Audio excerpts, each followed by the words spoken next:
Well, good morning, folks.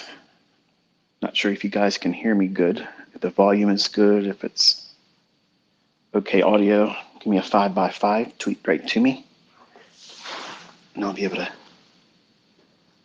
know that you guys can hear me fine. If not, I'll reset it and start it again.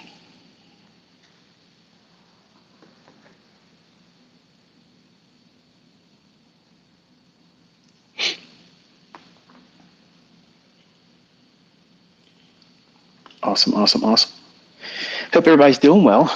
I am actually having a wonderful, wonderful Saturday. I enjoyed the first day. If you guys give me a couple minutes, I promise it'll be like 3 minutes or less to update you on everything personally. But I lost one of my boxers on the 11th of this month, and that's been very depressing for me. And I've really not had a whole lot of mojo to get out here and produce much content or do very much of anything. So, in our struggle of dealing with that, because I view my pets as part of my family, they're not just dogs, okay? And she's always been a very important part of my life and my family. So we were hurting. I was hurting a lot. And I told my wife, I said, I'm never getting another dog. Like, I can't do it anymore. And I realized that I need to have someone else to love in addition. So I told her, I said, let's go get another boxer. We went and got two of them. So I said, well, if we're going to get one, we got to get two. Because Bailey, she's getting older too. And if she passes away, we're going to be in that same situation. So we bought two boxers that are absolutely beautiful. Piper and Scout are their names. So Scout's the brindle colored one, and fawn one is Scout. So anyway, I'm upbeat. I'm having a wonderful time. Yesterday I tweeted, I said, a teaching later today. I was so out of whack, I thought it was Saturday. Like, I literally thought it was Saturday when I sent the tweet. And I blocked some guy saying, if you're going to make a commitment, to teach something, stick to it. I had to block that guy. Sorry. So if you respond under another account, just don't do that stuff to me again, because I don't owe you anything. But that's where I've been for the last couple of weeks. Mentally, I've just been not really in it. So today's discussion, we're going to get to it now. I mentioned in the title, it's more or less an advice for a son who trades. And it's easy for all of you to take this also as a means of building a foundation. The assumption is that the listener has gone the route of a funded account trader. Now, I'm going to say some things in here that's going to probably piss off a lot of the funded account companies. It's not my intention to do that, because if it was my intention, I would just tell my son, don't do it. And I would just throw $50,000 into an account and say, here, let's just do that. But he wants to do this on his own. And I have to appreciate and respect that, as any father would. I don't think it's the right way for him personally, and he's found that out. Okay, so just know that if you're going to be a funded account company and you're listening into this, just know that I don't have any particular beef with any single one of you, but I know that there are a great deal of hurdles that the average person goes through. And while it may be said that funded account companies do this and do that for the client, there are some things that are glaring, obvious mathematical hurdles that most people don't look at it. And I'm going to kind of talk about that today. So it kind of makes it even harder than trading really is. And I'll touch on that. And my son now knows what that feels like, which is what I was trying to spare him of. And once you have those cuts, once you have those deep cuts mentally about losing, about measuring up, and falling short of goals, which is fine. That part's fine. Falling short of a goal, as long as you're moving in the direction of your goals, and my belief is that that's fine. Because nobody's going to get it 100% right from the first step into any journey. It just doesn't work that way. And this is absolutely not going to be the case for any of you, because it's very challenging. So obviously, I mentioned over the last couple months that my son Cameron, who just recently turned 18 in February, he's took it upon himself to want to come out here and try to prove to the world his dad is ICT and he can teach people how to do this and yada yada, and he's going to go out here and make money and go after the trolls. That was his mentality. That was his whole reason for doing it. And while that may be admirable to some of you, I thought it was rather stupid. And I told him this before. I said, you're going into this for all the wrong reasons. You're going in to do something other than be good at it for the sake of being good at it, and identifying the fact that it's going to take you time. It's going to take you time to get over all the learning hurdles, all the things that you're going to discover about yourself, the things you thought you were going to be strong at, they're going to be the weaknesses in your trading. And it sounds like it can't be possible, but it is. You're confident in your ability to do things that are outside of trading. So therefore, a male mindset, and he's the one out of all my kids that are most likely to be Mr. Testosterone. Okay, he's the largest of all of them. He's bigger than I am. He's taller than I am. He's stronger than I am. And he feels that his athleticism and his ability to be a gamer online, he does a lot of that stuff, he's very good at that. And he's never had any kind of hardships in his academics. We homeschool him. And he felt that he was just going to walk out there and just conquer everything and go on YouTube and literally go in the comment section of the few yahoos out there that like to make a career out of trolling me and try to make ad revenue off of being negative against me, which is fine. And that's fine. If they have to do that to make their children eat and have Christmas, that's wonderful. I'm not worried about it. It's not changing anything with me. But I told him, I said, that's the worst thing to do. And that's many times what I say to you as my students: don't go into this trying to go onto social media and show your trading prowess as a report card. That's why I believe if you're going to have a MyFX book, if you're a Forex trader, that should be kept private. It absolutely should be kept private. Because as soon as you feel like you got to unzip your pants and show the world where you're measuring right now, you've lost the plot. You've literally lost the plot, because you now have put a mile marker out there and saying, okay, I felt so insignificant at that very moment that I had to go out and do those types of things to measure up, to let people see me and recognize me. But what you have just done is you've established a baseline now. Now you have to climb up above that. What if you don't have the skill set to do it yet? And most of you listening don't have that skill set. You're just now learning. You're learning how to find setups. You're trying to read price action. You're not even at a stage where you should be going out there trying to get a combine passed with a funded account, whether it be Forex or futures. You're not prepared. My son was not prepared, period. But left to his own devices, left to his own unctions and need to be significant, to do something emotionally, which would have been toxic even more if he would have been successful, because then he would have been he has the ability to become the biggest prick in trading. You think I'm arrogant? This little bitch, okay, would literally be a menace because he's got that arrogance flare in him, and that's what he's suffering from that right now, because he wanted it to be easy for him. It can be, it will be easy for him, but he has to do it that way. That's just the way it's going to have to be. And the things that I was trying to spare him, and what I try to spare all of you who listen to me, I try to tell you how to go into this with the right mindset, because you can make as much money as you want, but you have to be willing to lose as much as you can afford. Think about that. That's a sermon in and of itself. I could teach on that whole premise right there for the rest of this year and not scratch the surface of the importance of knowing what I just said there. But all of you come into this and you want to do something Olympic. Go out there with the least amount of experience, the least of know-how, no responsibility whatsoever, because it's going to be the funded account's fault that you lost. It's going to be TradeOvate's data thing because you lost. Let me tell you something. Cameron got funded, yes, but you know what? He blew one of those accounts. He had 4 of them going because they were like $49 or $50. I think it's $50. Don't quote me. I might be saying that part wrong, but he had 4 of them going. And his mentality was, I'm going to get one of them. He got one of them, but one of them he lost. And he bitched about how he didn't get the fill he should have gotten, but he let it ride. And Top Step, if you're listening, do not give him a credit. I'm not asking for fucking charity for my son. Don't do it. He needs to understand that that was the wrong way to do it anyway.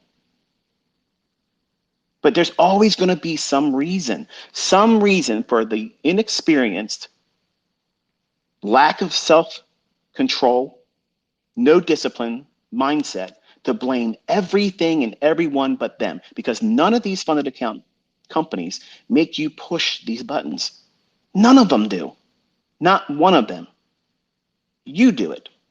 You come to the conclusion, whether you learn something from me, whether you learn something from somebody else, or you've invented something, pulled shit out of your ass. It doesn't matter. You're doing these things because you feel the initiative to go out there. Hey, I'm going to do it. This is my way, and I'm going to do it. And if I fail, I'm okay with it. But when you realize that you now aren't successful and you blow out that combine in short order,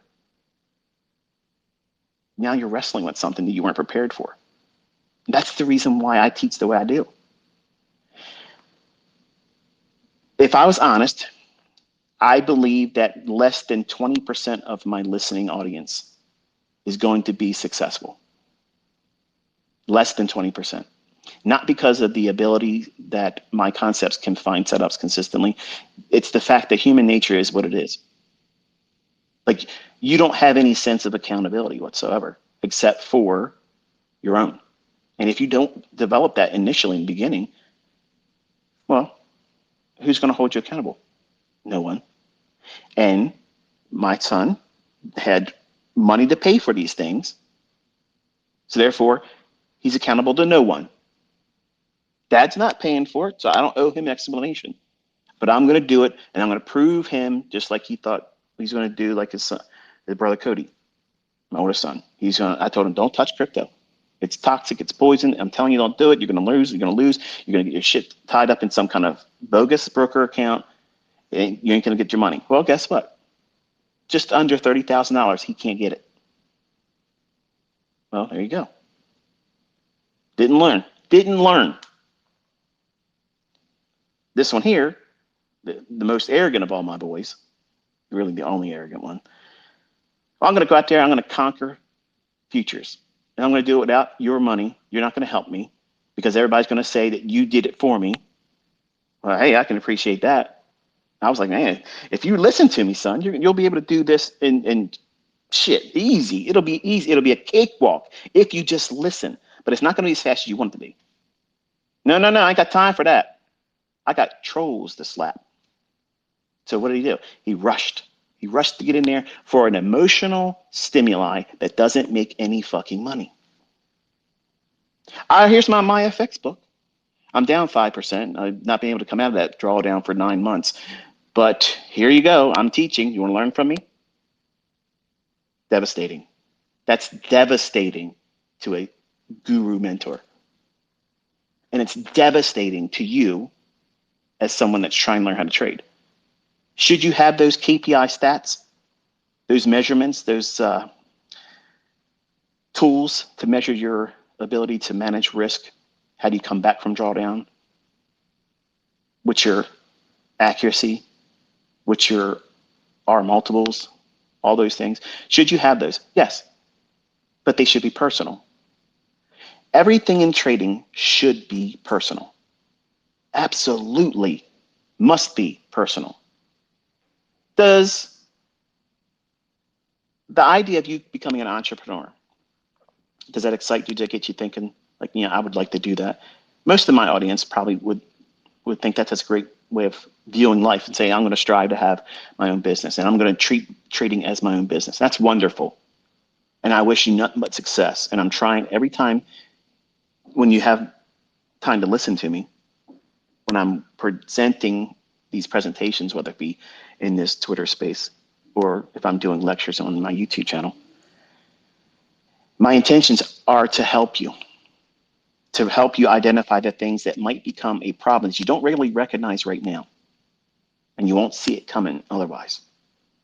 And then it'll be easy for you to feel like I just saw one of the young ladies that follow me on Twitter. She tweeted yesterday, that's it, I gave up, I'm done. No, you're not. Trust me, you're not. You're just frustrated and you need a break. So take a break. If you have tried to do these funded account challenges and you failed, stop. Don't even do any more of it this year. Take the rest of this year, learn what you're doing wrong.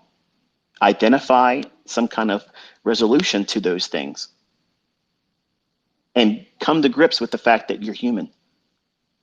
There's a lot of my students out there that are smashing it. Don't look to them and say, I'm going to do better than that guy, that gal, this person, that person. That's the wrong way to do it. Here's what you have to have as a mindset, son. You're going out there and you're trying to do something that is one of the most difficult things in the world to do. Financially carve out your own way in the most corrupt, manipulated system there is.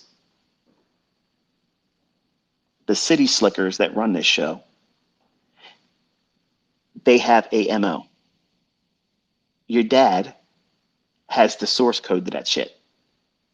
If you just listen to me and help yourself get over the mental hurdles that's going to keep you from doing it correctly, once that part's figured out, it's easy.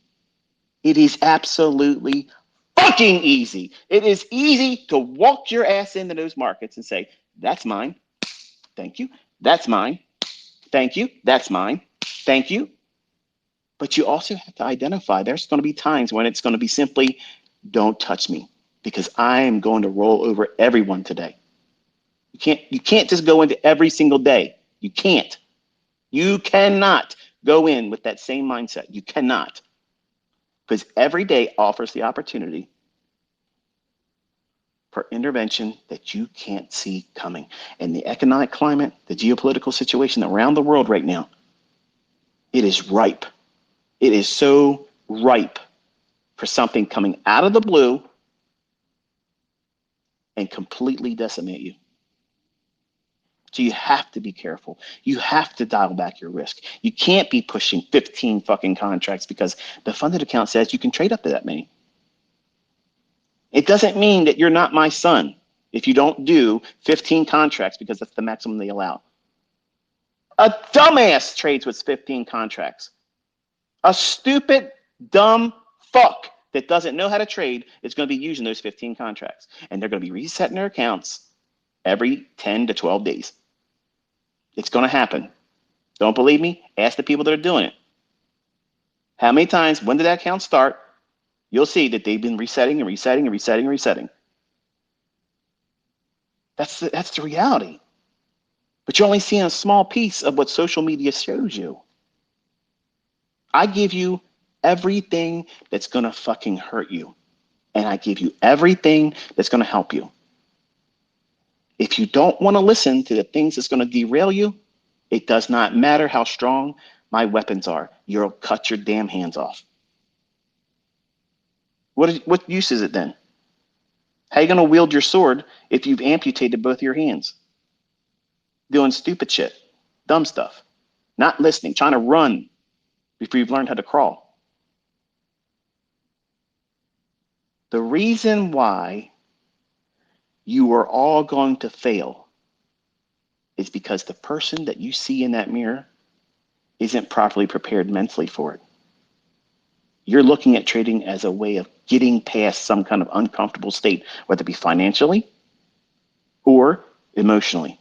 They're the two factors. Instead of saying, I have to have a job until I can not afford to go to work for somebody anymore so because I can make more money doing what I'm doing, whether it be running a business or doing trading, either or. You have to submit yourself to that idea. And some of the young folks out there, like, I'm going to quit my job.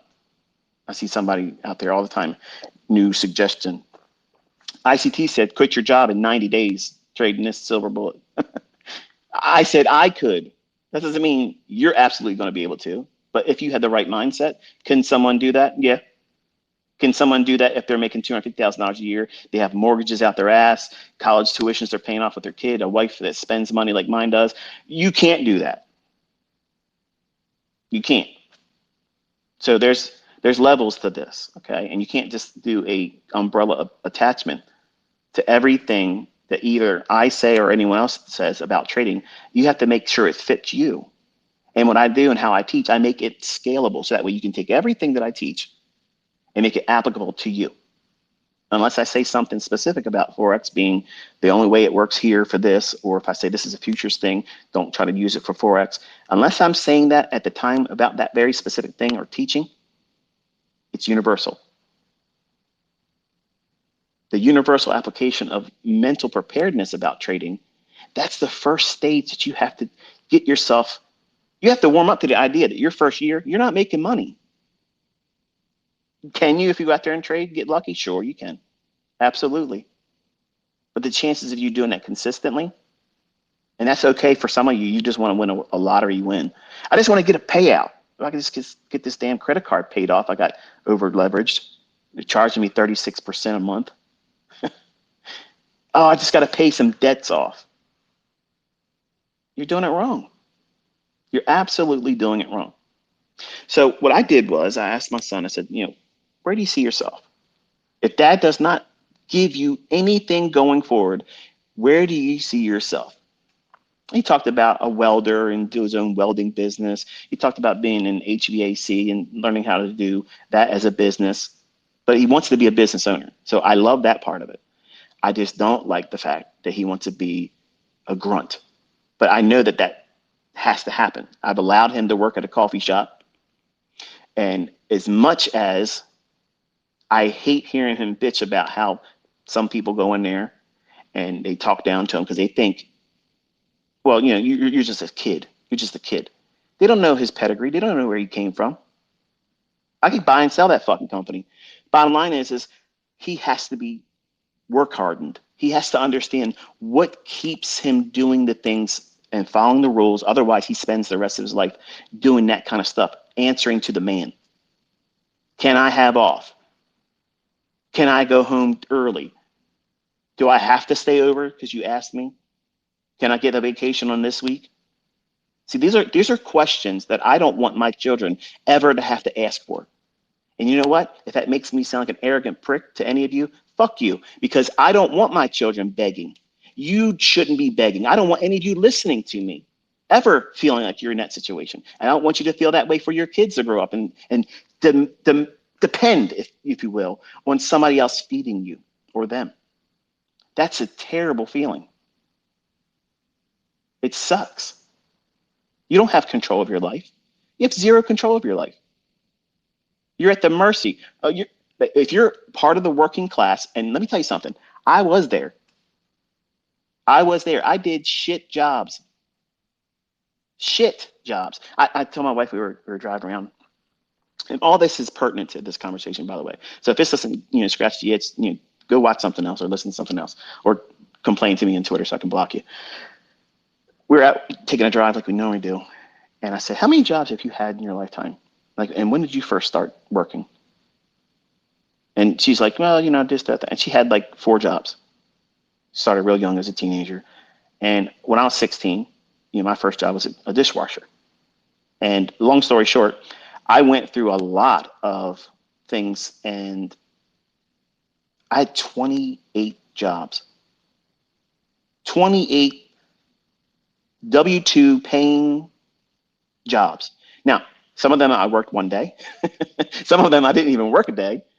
There was a place up in Bell Camp. It was a rubber tube manufacturing place. Place stunk really bad. I got in there and they were going to pay me $18 an hour. Back then it was great money, but I couldn't tolerate it. I just said one to the supervisor, I gotta go. Can't do this. Are you sure? Damn right I'm sure. I'm out of here. Don't even worry about that hour I've been here. Keep it. So I've had a lot of attempts to be an employee. I just failed at it. And guess what? I am proud to tell you, I failed as an employee because I shine as an entrepreneur. I'm not made to be somebody's fucking slave. I'm not made to be like that. And neither are you. But you're convinced and told otherwise by the shit you watch on TV, the movies that you watch, the people you hang around with. Man, I got a good job. What? There's no jobs that are good. None of them are good. None of them are good. So here's my son growing up, seeing the way we live, how we live, what we do, I don't look at price tags. If I want something, I buy it. Nobody tells me I can and can't. Whatever I want, I get. Whatever I want to drive, I buy. So how could he as my son understand the hardships that was felt for me and like all of you that have to do the same stuff until you don't have to anymore? How do they understand how to get past that or appreciate the fact that, yeah, this isn't the right way? They have to be put in a situation where they do it. But my kids aren't lazy. So when they get in there, they start doing it. You know what it was like when you first got your first paycheck, right? It's like, man, this is my money. I made this money. It's only like 300 and some dollars after taxes, but damn it, that's your money. You earned it. It's something special about it. It's meaningful to you. It's not that it's a lot of money. It's just the fact that you earned it. You felt good because you did it. You went through the process to get there. Well, guess what that is? That's fucking trading. You traded your time, your energy, your life force, your time clock that's ticking down faster and faster as you get older. You gave up a lot of that, 40 hours for that week to get that minuscule pittance of money. Well done. You got raped. Well done. You got taken advantage of. And you're going to have the audacity to call it a good job. This is a good experience. No, it's not. It's experience. It's useful experience, but it's not good. It needs to be work hardening. That means you see it, you have to do it, you're told to do it, and you can't not do it to get paid. You have to do it. So you have to follow rules. You have to stay within a parameter. Do this, do that. Just to get paid off. But then you got to do it again. And where does that lead you? Nowhere. You're not going to make any money.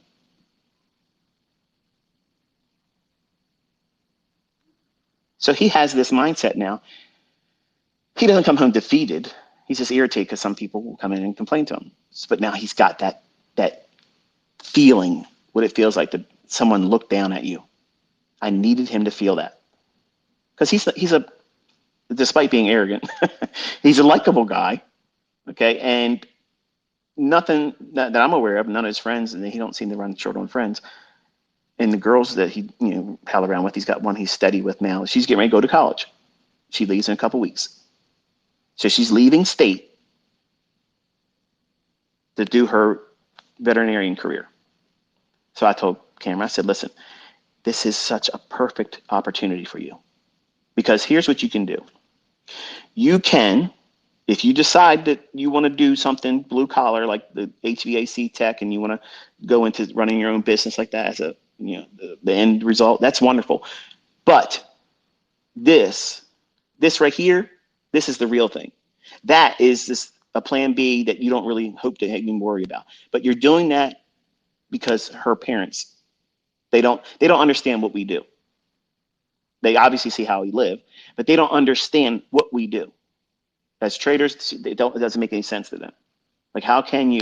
They don't understand that I make literally their entire year's salary in one fucking day to combine. And she's a nurse. In one day, one 24-hour interval, I make more than both of her parents' gross annual income in one 24-hour period. I do that. They can't comprehend that. That's unfathomable. What are you talking about? That's not even trying. That's just what it is. And none of your friends and your family are going to understand that when you start becoming madly successful too. You're going to spend the rest of your life trying to convince people that aren't going to have the capacity to understand. That's another thing that you're trying to do. You're going into this industry, try to trade, to try to show your friends and family you could do it. They are less than what you are versus them saying you're going to fail. It's a pipe dream. And there's nothing wrong with using that as steam. So when you get those mile markers and you reach that next plateau in your development, and you understand, and you get funded or you get a payout or you're making money, look back and reflect on that and say, yeah. But that's for your journal. That's not for you to go up to them and say, hey, motherfucker, remember that time when you said blah, blah, blah? Look what I'm driving now, bitch. Look what I'm now. I'm making all this money now, but they're not going to look at you and say, wow, well done.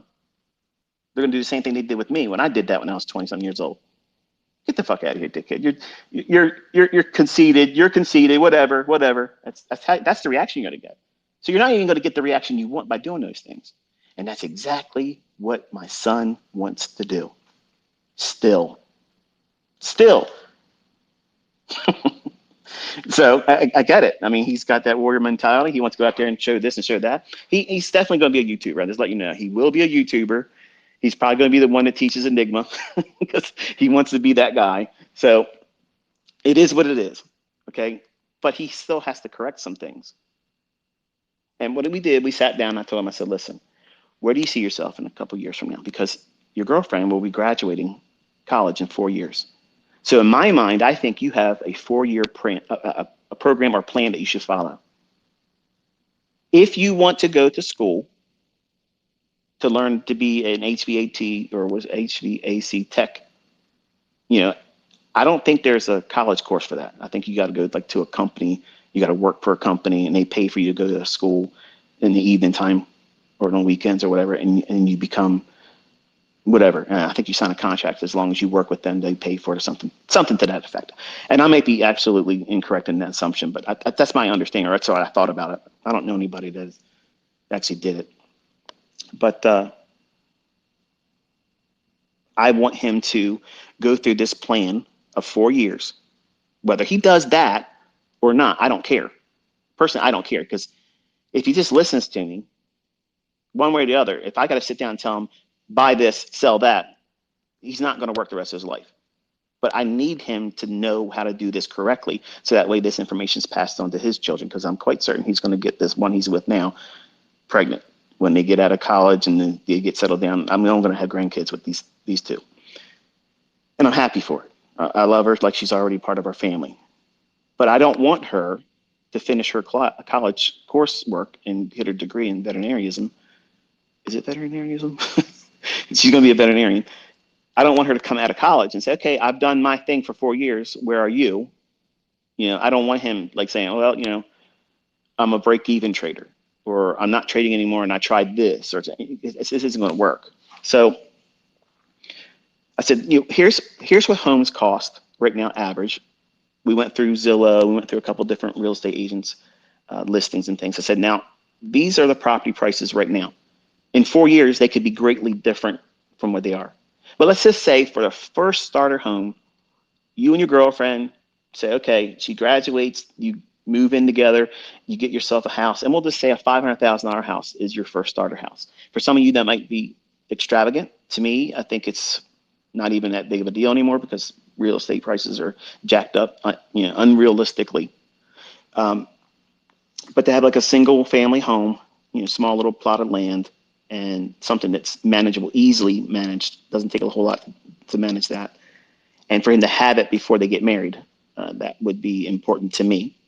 But and if you're listening, it's no offense meant by that, but I think a man and a woman should have a property before they marry. That's just the way it is. And if you have one that's nicer than the other, you live in the other ones and you use the other ones around. That's the way I look at it. But too many times people get with people and they acquire something and then all of a sudden now you're in court trying to fight who gets it when one party didn't really earn it. And that may sound sexist, but it's not. It's either or. Whichever one comes into the relationship, having the money or the affluence and the affordability to either pay for the property or own the property, the other person, just because they married them, should not be entitled to that. And that's just my mindset. Now, whatever you accrued during the marriage, that's absolutely 100% 50-50 down the middle, and there's no bones about it. But I think everyone, as a young adult, should be striving to secure a residence free and clear before they ever consider getting with someone, because that creates codependence.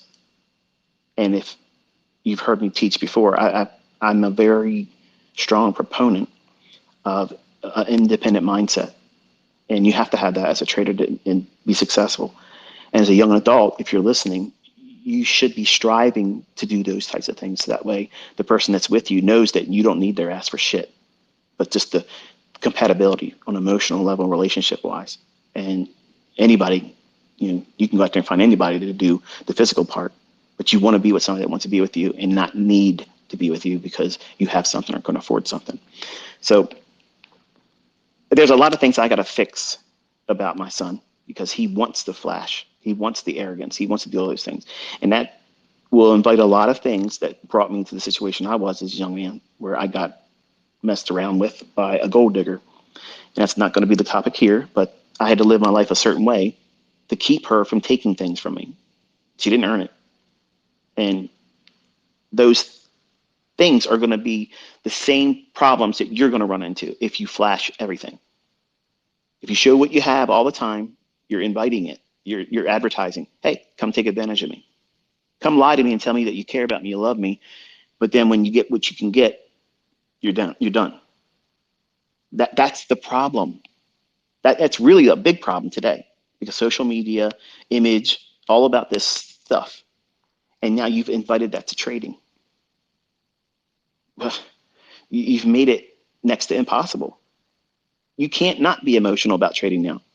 If social media is a large part of your trading and you're successfully, consistently profitable, wow, that is saying something, because I don't believe that that helps anyone. It makes it harder. It means you have to live up to some expectation. So we sat down and I told him, I said, listen, let's assume for your first property, it's going to cost you $500,000. And you want to have some money in the bank. So after you pay the house off, say you got to have $150,000. So you're looking at $650,000. You got to have that in 4 years. So how are you going to do that? And he looked at me and he was like, I don't know. I said, well, that part's easy, but you need to understand that what you're doing right now and how you think and how you behave isn't going to get you there. It won't even get you 10% there.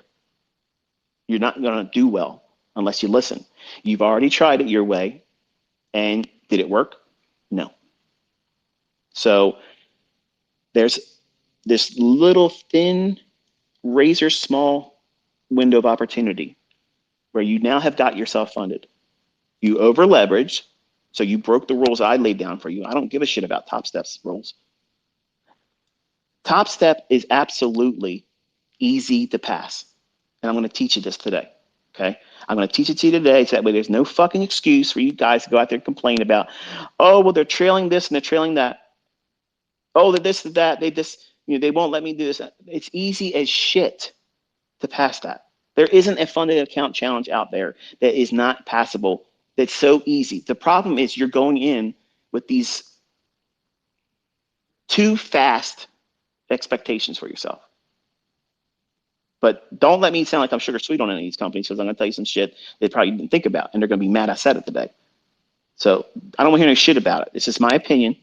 My son's got himself into this, so now I'm going to show him a solution to get through it. Should it mean you should apply it to you? No, because I don't want any kind of bullshit. If it doesn't work for him, it doesn't work for you. I don't want to hear about it. This is my opinion. I think it would work. If for me, I could walk out there and do it, no problem. It's not a big deal. And I know some of these companies out there would love nothing more for me to do it, because you'll trade copy every fucking thing I do. And I get it. I understand that. But I don't need to do that. I'm trading with real money, folks. I know I teach with a demo account, but I'm trading with real fucking money. You're going to see it. Okay? You're going to see it. I'm telling you that. It's July 29th, 2023. You're going to fucking see real money. But while I'm teaching, I have to be behind the veil of protection, because I'm not a licensed financial advisor. So everything I'm telling you here, I'm not advising you financially. I'm telling my son, my offspring, the fruit of my loins, okay? The boy that wants to be me all over again in faster and quicker form. The only way that's possible is if he listens to me. Nobody else is going to teach him how to be me or better than me, but me. And I want him to be better than me. I want all of you to be better than me. But you can't do stupid shit and think about money the way you do. So he has a 4-year plan to come up with $650,000. Can he do it? Yes.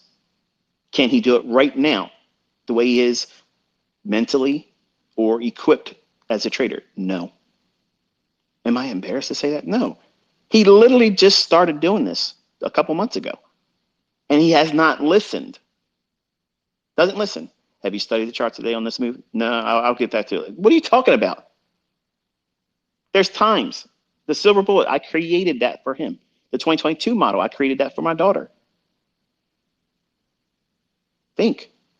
I'm doing this actively, interactive with all of you. You're not entitled to this stuff.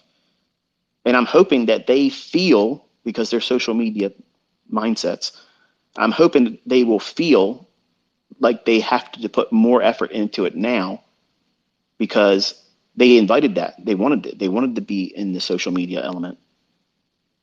They want to be out there on my YouTube channel talking face to face and be seen by everybody. They want that because they want to be able to testify and say, none of you people know what the fuck you're talking about. Like, this is what we really do. This is how we live. This is how it really is. And you don't see the half of it. But I don't need that. I don't want them doing that. Just like I teach you. Like I said, when I'm talking these discussions, whether it be in video, I'm talking to my children all the time. All the time. You got a foul mouth, ICT. And you talk to your children like that? Sometimes I do. I don't walk on water. I repent. I make mistakes. I sin. I do those things. But I'm passionate. And sometimes my passion comes through with no filter. And that's just the way it is. So he has $650,000 he's got to make in 4 years. And he has a funded account that he has not executed on yet. They sent him an email. They finally got his email resolved. And said, okay, to start your funded account, you have to pay some kind of, I don't know what it was, some kind of fee, he said it was. So, okay, that's fine. I know they expect you to pay something each month or whatever. So let's talk about that. Let's get this stuff out of the way because I know some of them are just waiting on bated breath to hear what I'm going to say about them. You ever think about what combine you're going to do?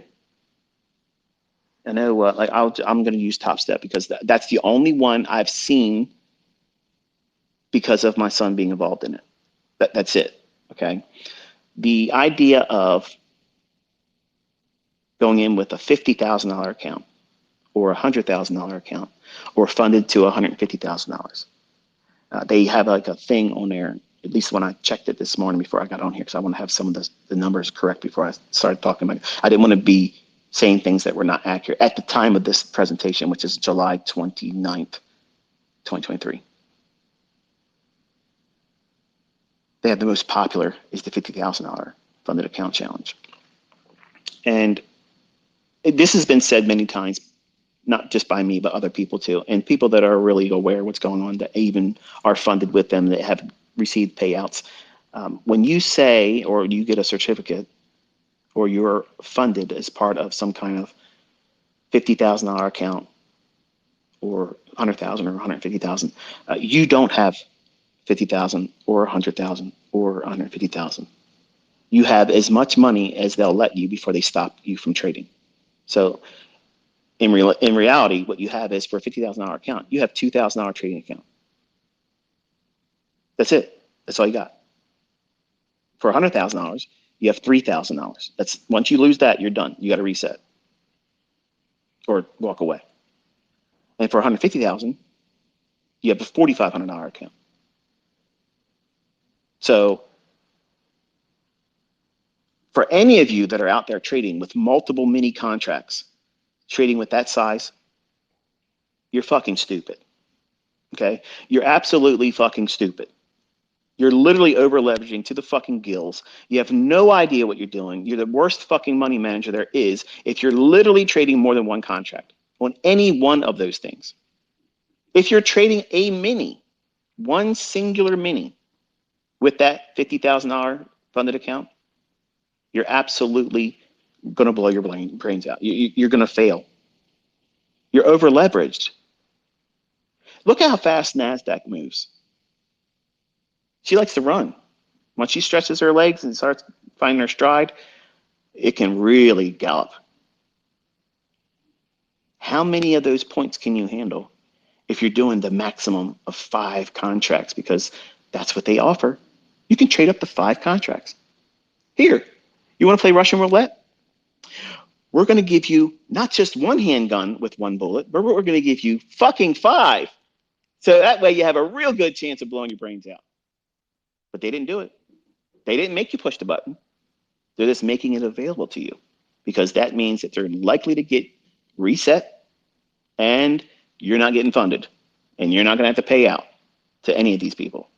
So while there may be a lot of things to say about the companies that do these things, and truth be told, if these things were made available to me when I was younger, I would have done it. I absolutely would have done it. I would have done most likely worse than what my son did here. He's done a lot of resets, and he traded through. He used his older brother Caleb. He let him set it up, so we weren't aware that any of that was going on. Even though Top Step could say, "Oh yeah, Caleb was in here too." Caleb was only letting him use his bank card. Now he's 18. Now he's got his own show, so he's doing it there. But that's who it's been. And he tried to do things where he was not prepared, not knowing what he was doing. And what's the results? As you would expect, unsuccessful. Not even doing anything I taught him. Not one thing. Just thinking, oh, it's moving really fast. It's going to keep moving. That's the mentality of a momentum trader. You have to know what it's doing. Where's it going? Can you get lucky doing that? Sure you can. There's a lot of people doing it. But we sat down and I told him, I said, right now you have, once you pay whatever that fee is, you're going to have what is considered a funded account with Top Step for $50,000. Okay. You do not have $50,000. You have $2,000. Now, here's what I want you to understand, folks listening. Okay. If you have that funded account at 50,000, and you can do the math on all the other tiers, whether it be the 100%, I'm sorry, the 100,000 or the $150,000 funded account, every month you have to pay some kind of subscription fee to that. Okay. Here's the part of the financial illiteracy none of you are tapping into and correcting. The fact that you're trying to say that you have a $50,000 account, and my son, once he gets the fee paid, he does not have a $50,000 funded account. He has a relationship with a company that says we will pay out 90% on anything that you earn, as long as everything that we've given you in terms of parameters are met and not exceeded. Okay, wonderful. But you don't have a $50,000 account. You have a $2,000 account that you have to pay. And if they do raise the money back up to their right now, it's it's $49 a month. And I'm sure they probably got a lot of people sign up because it got real cheap. And that, to me, I think that's what they should do, because the stats are going to stay the same. Most people are going to fail. If I was Michael that runs Top Step, I would literally keep it $49. The pay structure they have right now, I would keep it just like that. The fucking volume that's going to bring in would way outdo what they're going to do, because number one, there's a lot of shit going on because the TradingView and the Trade-Evade link up, it's not available anymore. And from me and my community, we're crew TradingView. Okay, and I don't have any affiliation with them. They don't pay me. They've asked me to have business relationship with them a couple of weeks ago. I said no. I don't do any affiliate, nothing. So my opinion is absolutely mine. It's not influenced by anybody paying me. It's just, this is my opinion. And if it's good, it's great. If it's not good, accept the fact that it's my opinion. I don't want any kickbacks from any company. I'm not interested. But eventually, if they take it back to what they were expecting people to pay, I think, if I'm not mistaken, it was $165 a month. Okay. So if you have a $2,000 trading account, not $50,000, you have $2,000, and you're paying $165, you're basically in a credit card format. You're paying 8.25% to have access to $2,000 that doesn't even exist. Hello. That's like fractional reserve banking. Listen, I'm not knocking them. That's fucking amazing. If they have people constantly coming and doing that, that's wonderful. My job and role as a teacher is to show you their weaknesses. There's things that you can exploit. You can beat their ass. You can get paid from these companies. I have students that are doing it, but most of you don't know how to view this stuff. Think about it. Have you really strongly considered the monthly fee and what you're really paying? You're paying the equivalent of 8.25% interest, whether you make money or not. And it's the same ratio, whether you go up to the 150,000 or the 100,000. It's anywhere between 8.33% or, in this case, 8.25% for the $50,000 account. So out of the $2,000 that you really have access to, you're paying $165 a month towards that. So you're paying 8.25%. So you now have to do what? You got to make 8.25% just to break even. None of you can fucking probably do that now, even in a demo account. But you're in a rush to get out there and trade in these fucking combines. You're financially illiterate. That's why I talk to you the way I talk to you. That's why I give you all of these things to understand how you're supposed to think about money, how you're supposed to behave, how you're supposed to conduct this as a business. When you trade with these companies, this is exactly what I'm having my son do. Because he's not going to stay with this company, and he's never going to go into another funded account, ever. He put money into it. We're going to take that money back. He's going to make probably $10,000, and then he's stopping. Then he's going to take that $10,000, and he's going to put it in AMP futures. He's going to trade with a real broker that pays commission, and he can get a fucking wire withdrawal every single day when he makes it. There's no, you got to be profitable 4 days, 5 days in a row, minimum this, minimum that. If you make money, you should be fucking pulling out the money. You should be able to do that. All of these companies, all of their rules are meant for you as a highly probable failure as a trader. Their likelihood of paying out is so small. It's a wonderful business for them. And they look like they're helping everybody. And for the people that know how to exploit, just like card counters, and all my students, I'm teaching you how to count fucking cards. They don't want you in there when you start beating their ass. Whether they want to put a copy on there or not, they can't try, they can't copy everybody, okay? Because the flash in the pan guys that come in there and do it real quick, boom, make your money, get out, and then go trade with a real broker. If you're stuck and you don't have the money to do it, and you can't scrape up the amount of money to be properly funded, and you're probably saying, well, $10,000, Michael, that's nothing. You don't even know where I'm going yet. Just sit down.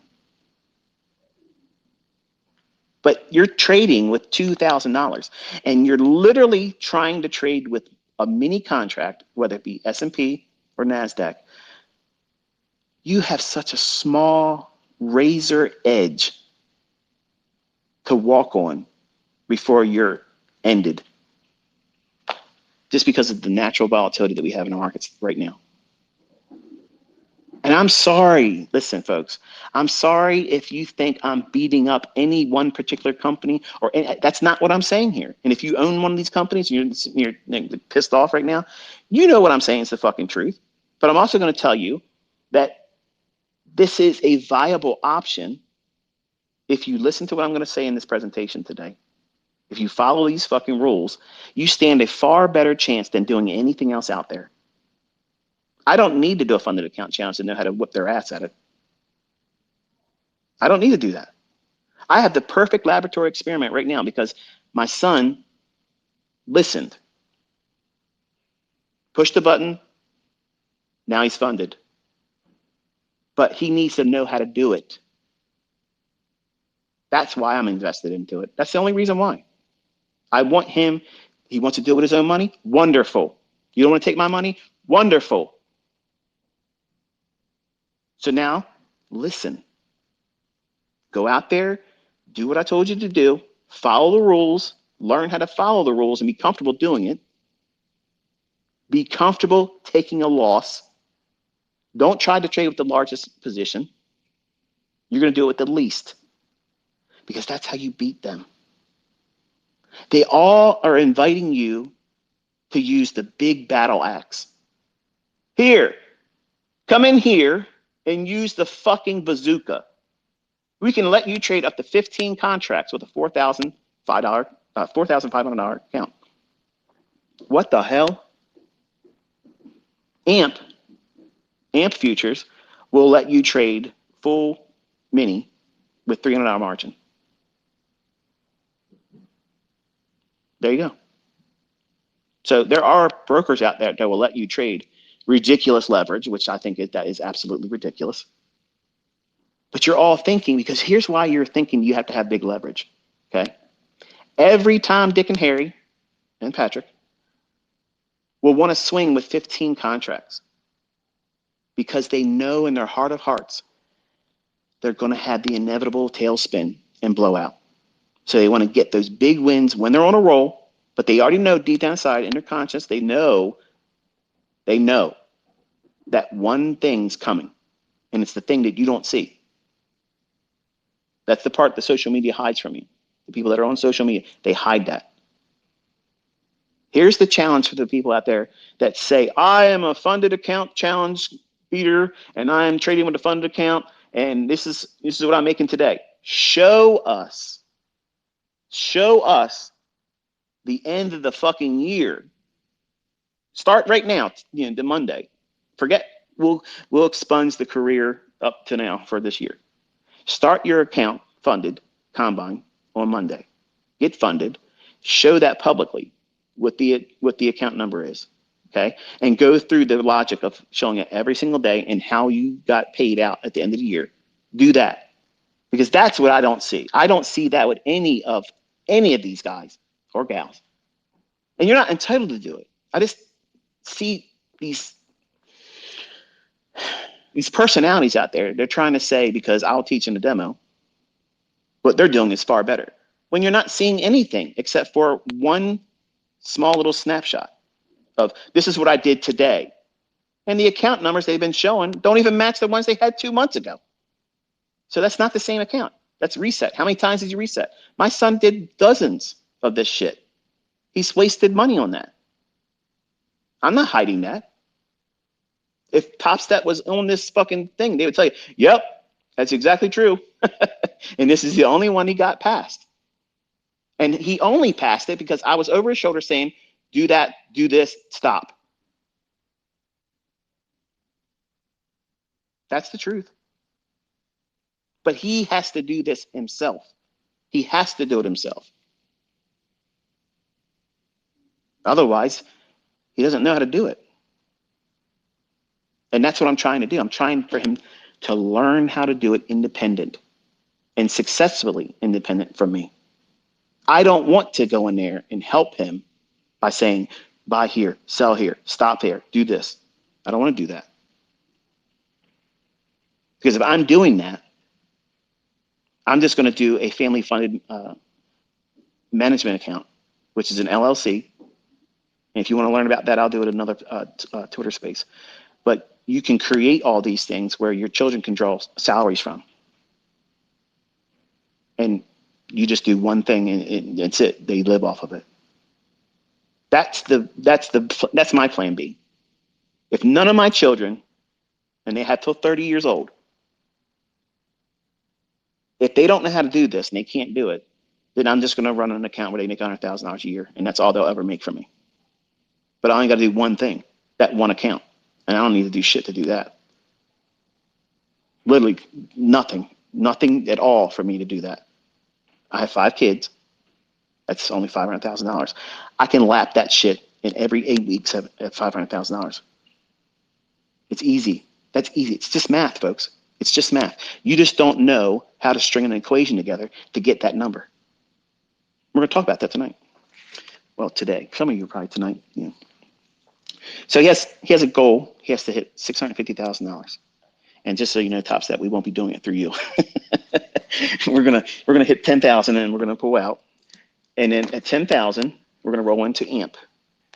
And then he's gonna use AMP over the course of the duration between then and when his girlfriend graduates and comes home from college. So he will have post taxes. That means he's got to pay taxes through this, all two folks. He's going to have $650,000. $500,000 is going towards a home purchase for them, and he'll have $150,000 in the bank. My goal is for him to know how to do this on his own, and he can carve out anywhere between $7,500 to $10,000 a week. Tradable, withdrawable funds. That's my personal goal as his dad. Everybody wants to know, what is your goals what would it be for your son and daughter? What would it be? I want them to be able to hit $7,500 to $10,000 a week. To me, that is very, very strong earning potential. And it also relieves the necessity to have to trade every single month if you have that much padding. Because there's going to be a time when you go into, and we're going into it right now, August. August usually typically sucks. It's the month that, we don't have any holiday in the United States. Congress usually goes away. It's a lot of shit that goes on in August where if that's the month you're going to look to take a vacation, that's the time you do it. That's then, because it's just a really weird month. Now, because I said this, it's probably going to be an amazing, highly precise technical month. And if it does, that's great. I'll be here for it. But as a general rule of thumb, having $7,500 to $10,000 a week earned income that's withdrawable funds, to me, I think that is the goal that my children should strive for. Can they hit it? If they listen to me, they will do fucking 20 times that. I didn't exaggerate. The problem is they're human, just like you are. And you want to rush to get to that end goal, paid out, funded account. You don't realize now he's at the show now. He's at the dance, and he doesn't have his dancing shoes yet. He's not properly dressed. I'm just escorting him there to the dance. So now this is the part where I say, you have to do this way or fail. If you fail and you tried it and you did everything that the rules say and you failed, I will not and I cannot be upset with you because it's my rules. If you fail this, that means dad failed. If you follow every fucking rule that I tell you, you will have no responsibility whatsoever. But just like I teach you with logging and journaling, everything, you're using that as a pseudo experience. You're tricking your brain saying, oh yeah, I saw this trade coming. And because you're doing that and you're detailing it with annotations and you're seeing snapshots of price action like that, your subconscious retains that. And you sugarcoat it with all this self-love. Oh, this is great. I loved seeing this happen. It came to fruition just like I thought it would. And you're writing a fictional book, but that fictional book is meaningful to you. And it's about you, the perfect future you. Well, here in his trading with this funded account, he has to follow these rules. If he doesn't follow them correctly, he fails on his own accord. If he does what I tell him to do and only executes on those basis, I have failed. So I have removed all of the fear for him. I've removed any reason to second guess shit. He has nothing to beat himself up about, but he has to show up at the right time and do exactly what these fucking rules are. And I'm going to tell you, that's what we're here today for. Get to the point, ICT. This is bullshit. I got things to do. There's a baseball coming on now. I got to go somewhere. I'm staying up late now, man. I can't sit here through all this shit. Get to the point. There's going to be like 15 YouTubers tonight splicing all this stuff into this next couple minutes and sparing you all the parts that were really more important. I get it, ad revenue. So for a $50,000 Top Step account that he has access to once he funds it, pays for it. He's already earned the right to do it. But he's got a $2,000 account just like everybody else that has one. So he can't trade 5 contracts like they say. Can't do it. You're not allowed. That's my rules. Additionally, he cannot trade 1 mini either. What? Well, what is he supposed to trade? A micro. Oh, come on, man. I'm never going to get rich trading micro account. Come on. A micro contract ICT, we're talking about $2. $2 per point. Come on, man. You got something better for me than that? No, that's exactly what you need. That's exactly what you need. Let me give you some numbers. As it is right now, my son, who's 18 years old, just graduated homeschooling, He's fresh out the box. Green, brand new, little whippersnapper. He's cockstrong, arrogant, walking around like a peacock, and he ain't got no reason to feel that way because he ain't got anything except for gaming and his athleticism. That's it. The boy makes literally gross $400 a week working at a coffee shop. So $400 a week is what his gross income is. He gets paid every 2 weeks. So he has to wait 2 weeks before he gets his ends met. And what ends does he have? I make him pay his own car insurance. And because he had a car accident earlier in the year, his fault, because he didn't listen to me by staying on the right side of the yellow line, he crossed the solid line to go around somebody that was going too slow. So what is his problem? He's impatient. And I told him, don't cross the yellow line. I don't care who's in front of you. I don't care how slow they are. Stop. Pull over. Nope, didn't want to listen. So it caused an accident. Same way with this. He's rushing to get funded. Like that was going to be some magical experience. Now he's going to start making money because he's funded. No.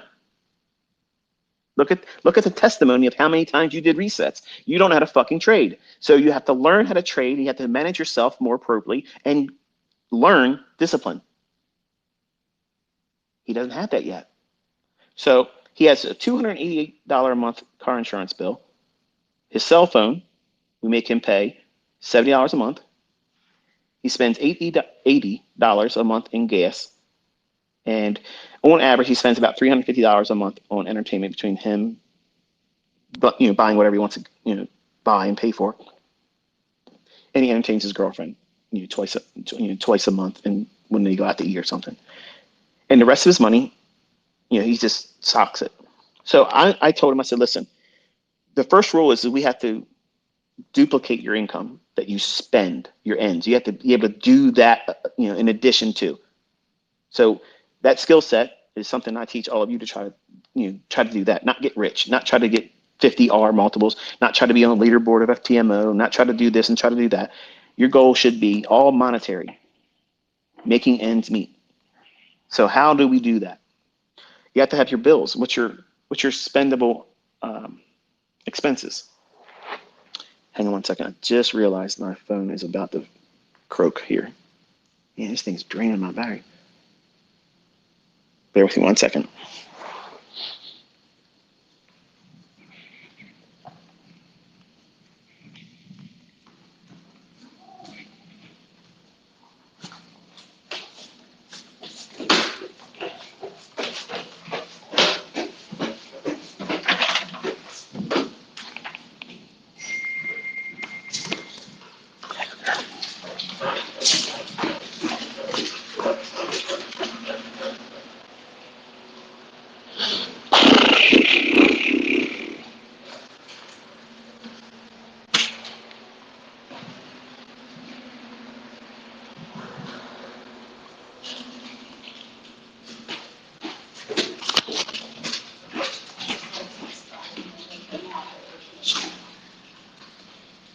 Can you watch him for a second? I gotta put Bailey away.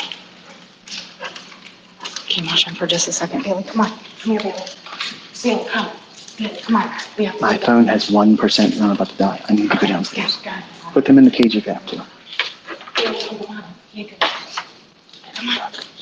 Where's that little shit?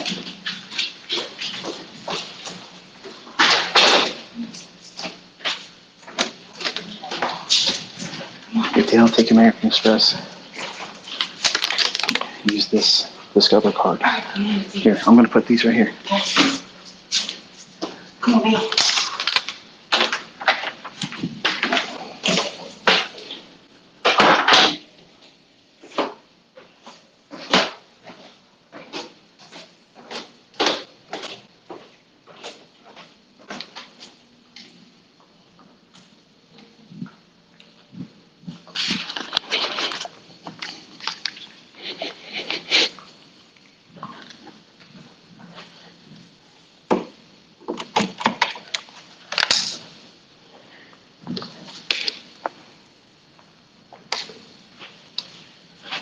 It's the only downside to having a big ass house and the phone charger's on the other side of it.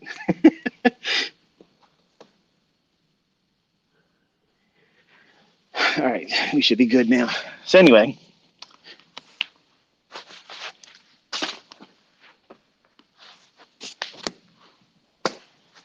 got my notes here. This is so unprofessional, ICT. Yeah, go fuck yourself. I'm spending my Saturday talking to you for free. So his total expenses come to $738 a month. So as an 18-year-old, he's got $738 a month coming out. He lives in my home.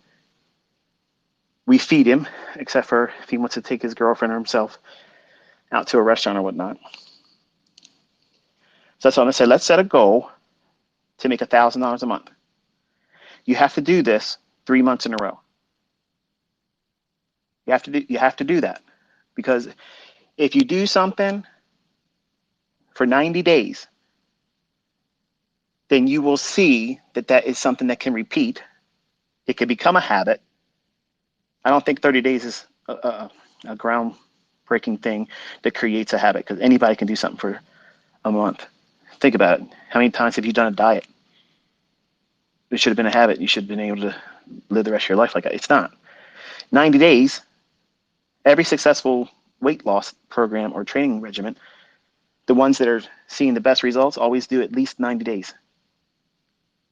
Well, in this, because we're talking about money, 1 month, one snapshot of a day, I made this much money today. Look at me. Woo-hoo. It don't mean shit. It don't mean anything. This may not be a lot of money to you. May not be a lot of money for anyone. But to him, it is, because I don't dole out money. Hang on 1 second. We have an air conditioner guy come in here. I had to make sure my wife had the credit card. She's asking me something. They can't hear you. Yeah. Yeah, just sign it. We have two air conditioners here, and we run them very, very low to keep the house real cold. And yes, it's hot, but our air conditioner on the upper floors won't go down below 70 degrees, and I don't like that. So I have people come out here if I got to get another unit installed, and that's what it is. But yes, this is what it's like to be on a live session, and I will go off and do different things and discussions, and that's just the way my mind works. But $1,000 a month is what his goal is. So you're probably thinking, okay, $1,000. Okay, how can you do that with a $2,000 trading account? But we'll call it a $50,000 funded account, because that's what everybody wants to call it. It's a $2,000 equity. That's what you have. So I told him, I said, listen, you're already paying what would be equivalent to 8.25% if they go up to 165. If they keep it at $49 a month plus the taxes or whatever it is, you're still paying interest. You're paying on interest to have access to something like a credit card. And if you don't do any trades, you're still paying that interest payment whether you use it or not. That's what you don't realize. When you're looking at these funded account companies, you're paying an interest. A monthly subscription is an interest payment on money that doesn't even exist. Great business model. Great business model. Is it helpful to someone that is not financially literate? Absolutely not. It's like playing Russian roulette. And the ease, or I guess you could say, the approachable benefits to being cheaper, you might look at that and say, well, even if I do blow it, I can afford to do $49 again. It doesn't cost that much.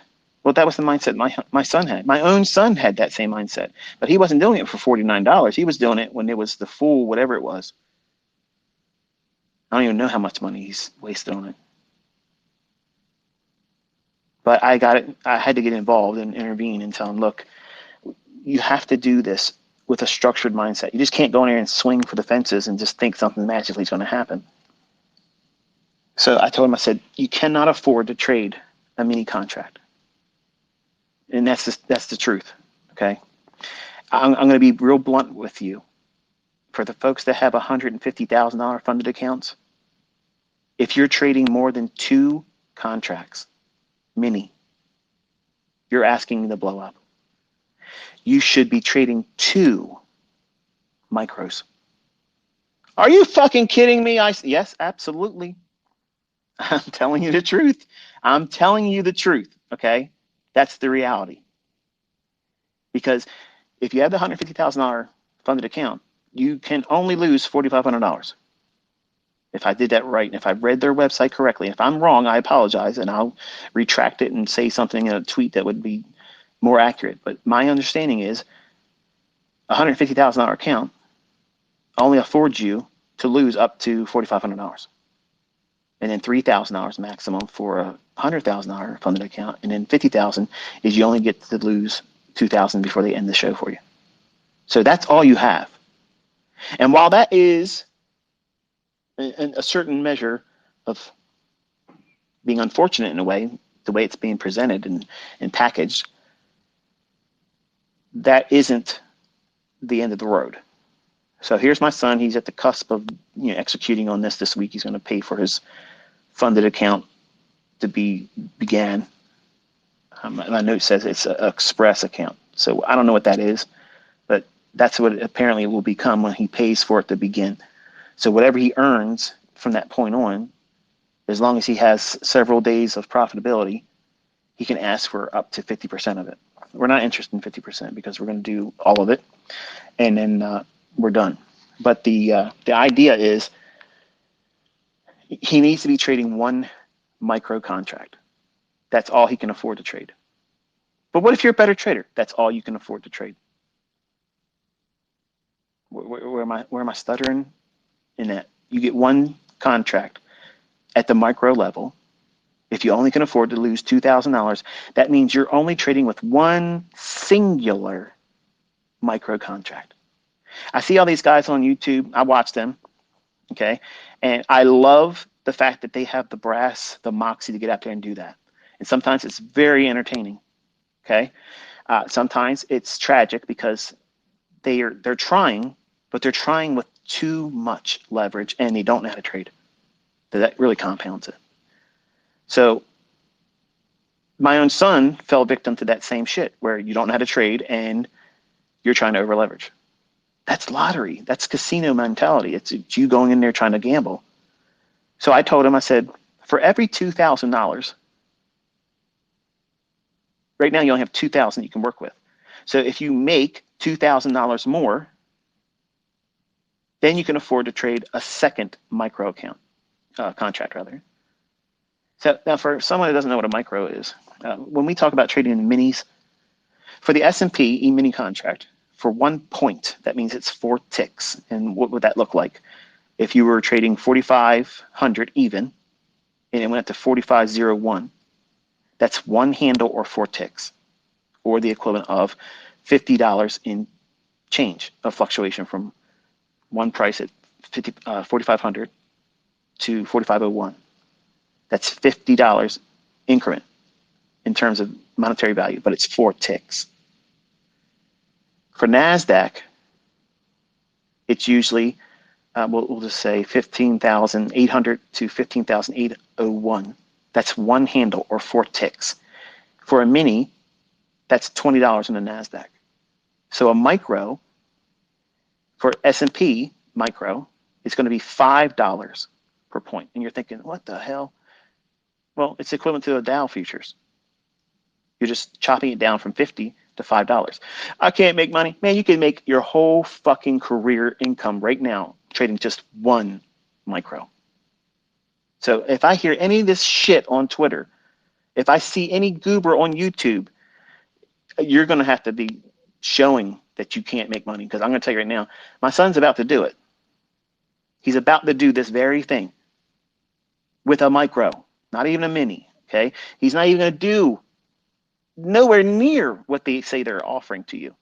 You can trade up to 5 contracts. No. Does that mean he can trade 5 micros? No. $2,000 increments. That's what affords him one more micro. When can he trade a mini? Never. Because when he gets to $10,000, he's asking for all his money. He's getting the fuck out of Dodge. Some of you already done the math. Okay, he's got 2,000 now. He can trade with 1. And he gets to 2. He can trade 2. And no. He's not allowed to trade with 1 mini. He doesn't have the equity to support it. See, all these fucking clowns out there pretending to be gurus and mentors and teachers and this and that thing, they're absolutely gambling. That's why they don't have a large degree of profitable students. Everybody can come out here and have a whole bunch of people with certificates saying they got funded. That doesn't mean dick. How much money are you making? As in spendable money. How much money came out where you can go out and spend it? That's what really matters here. And I'm trying to get your mindset to understand that that part is the goal, not getting a certificate. Well, that's wonderful. That's wonderful that you got to that point and you're funded. That's wonderful that you got a payout. But that's just one thing. That doesn't, like, you act like you retired from trading when you did that. And I'm not trying to talk down to you, but I'm making sure you understand. I'm talking to my son. I'm not trying to diminish your appreciation for your efforts.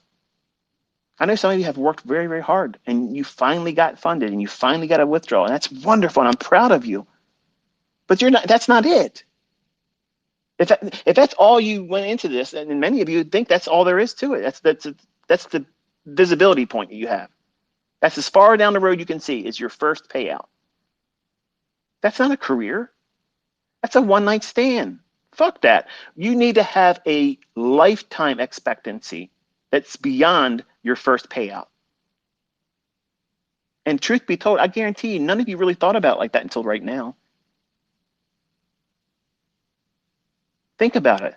You just got to get a happy ending. You just got to feel good that you've done it. And then you will fall in love with trading. Then I'll really put my efforts in being organized. I just got to sow my oats, ICT. You know how it is. We got to sow our wild oats and get out there and have fun and really make a mess of things. And if we can come out profitable and dodge an STD, and it's wonderful. You know, it's great. Well, you can't have that mindset. You can't have that mindset as a trader. You got to be absolutely disciplined. So I'm forcing that on my son. These are his rules. $2,000. That means he's got one micro. For NASDAQ, that means he's going to make $2 or lose $2 per point or handle. A handle is 4 ticks. 1 point is 4 ticks. I use that term interchangeably. It means the same thing. So he cannot trade another micro until he makes $2,000. Wow, that's a slow haul. Yeah. Finding consistency, finding your way as an entrepreneur, a business-oriented mindset as a trader, it is a slow but steady pace. We're not gambling, okay? We're not out there trying to impress anybody. He is trying to work towards making his ends in this. It takes time. It takes time for you to understand what it is that you're supposed to be believing in yourself, that you don't have to hurry up. You don't have to hurry up. But you do have to outpace that 8.25% in that monthly fee if they go back to their regular charging. If they keep it at, the 70% discount or whatever, it's still a percentage, but you're still paying something, and you have to outperform that and still see growth. So his scaling is this. He's going to shoot for his NASDAQ minis. I'm sorry, micros rather. He's going to look for 20 points risk. That means his stop loss can be 20 points. How much can he lose if his multiplier is $2 per point? $80. Let me ask you something. If you lost $80 in your combine, would it shake you? No. Nope. But you don't think you're trading unless you're watching it go bananas. Several hundred points, $700 up and down first minute or two in the trade because you're trading with the maximum lot that allows you. See, you're looking at it for the excitement aspect. You need to be fucking boring. You need it to be boring. When you watch the world, what is it? The poker World Cup. Do you ever see those players on the final table acting like they're on fucking cocaine, all hopped up? Hell no. They're dialed in. They're doing the shit that they know. They're following rules, showing no emotion until the hand's done. And then, yeah, okay, I played that well. I went all in, I got that. But then it's right back to what? Stone faced, no emotion, play the cards, play the player across the table. That's it. That's the rules. Push it when it's there, dial back and fold it when it's not. Well, here, because he has no fucking control over himself, Dad said, you get to trade one micro contract. Well, guess what that does? If you looked at the math behind trading with one mini, okay, you have the plug pulled on you at $1,000 loss on a $50,000 funded account. So that means they step in, they intervene and say, okay, you've had enough fun for today. It's too much internet for you. And they stop you. That's wonderful. I would say that's actually a good thing because they're going to give you a second chance. Because chances are on the second day that you get allowed to go in there and do it again, you're going to blow the account. Because number one, you're going to be mad.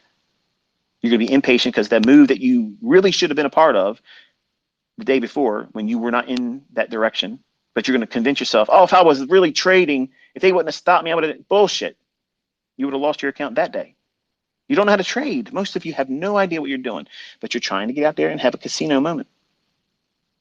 And I'm not I'm not building in the allowance for that in Cameron's model. So $80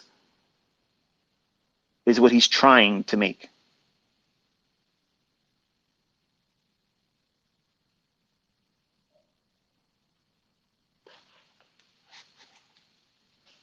$80 of $738 a month. That's a nice little bite out of that. What happens if you just made $80 a day? You, the person listening to this that has a rent payment or a mortgage payment or a car note that you knew damn well you shouldn't have bought that car. It was too much money for you to buy it, but you had to impress your friends. If you had $80 3 times a week, what would that do for your finances? See, that's how I teach. I try to be a voice of reason so that we understand, number one, if you can get to that point and be consistent about it and not get juiced up on the emotions or lulled into with greed. Oh man, I saw this guy on YouTube. Oh my goodness, man. He just literally just did $10,000. I got to do that. Ask the guy that did $10,000 to show you the same account for 6 weeks. I'll wager that you're not seeing $10,000 growth on the same account. But you'll receive that because it's enticing. That enticement is a big selling point. Like if I was a piece of shit, I could literally market my ass and do all kinds of shit and make millions of dollars every week. That's not my motive. My motive is to teach people how to do this. And I do it for free. I'm giving you something that you don't have any entitlement to. My son's real approach that he's going to be going in and trade with. He's risking $40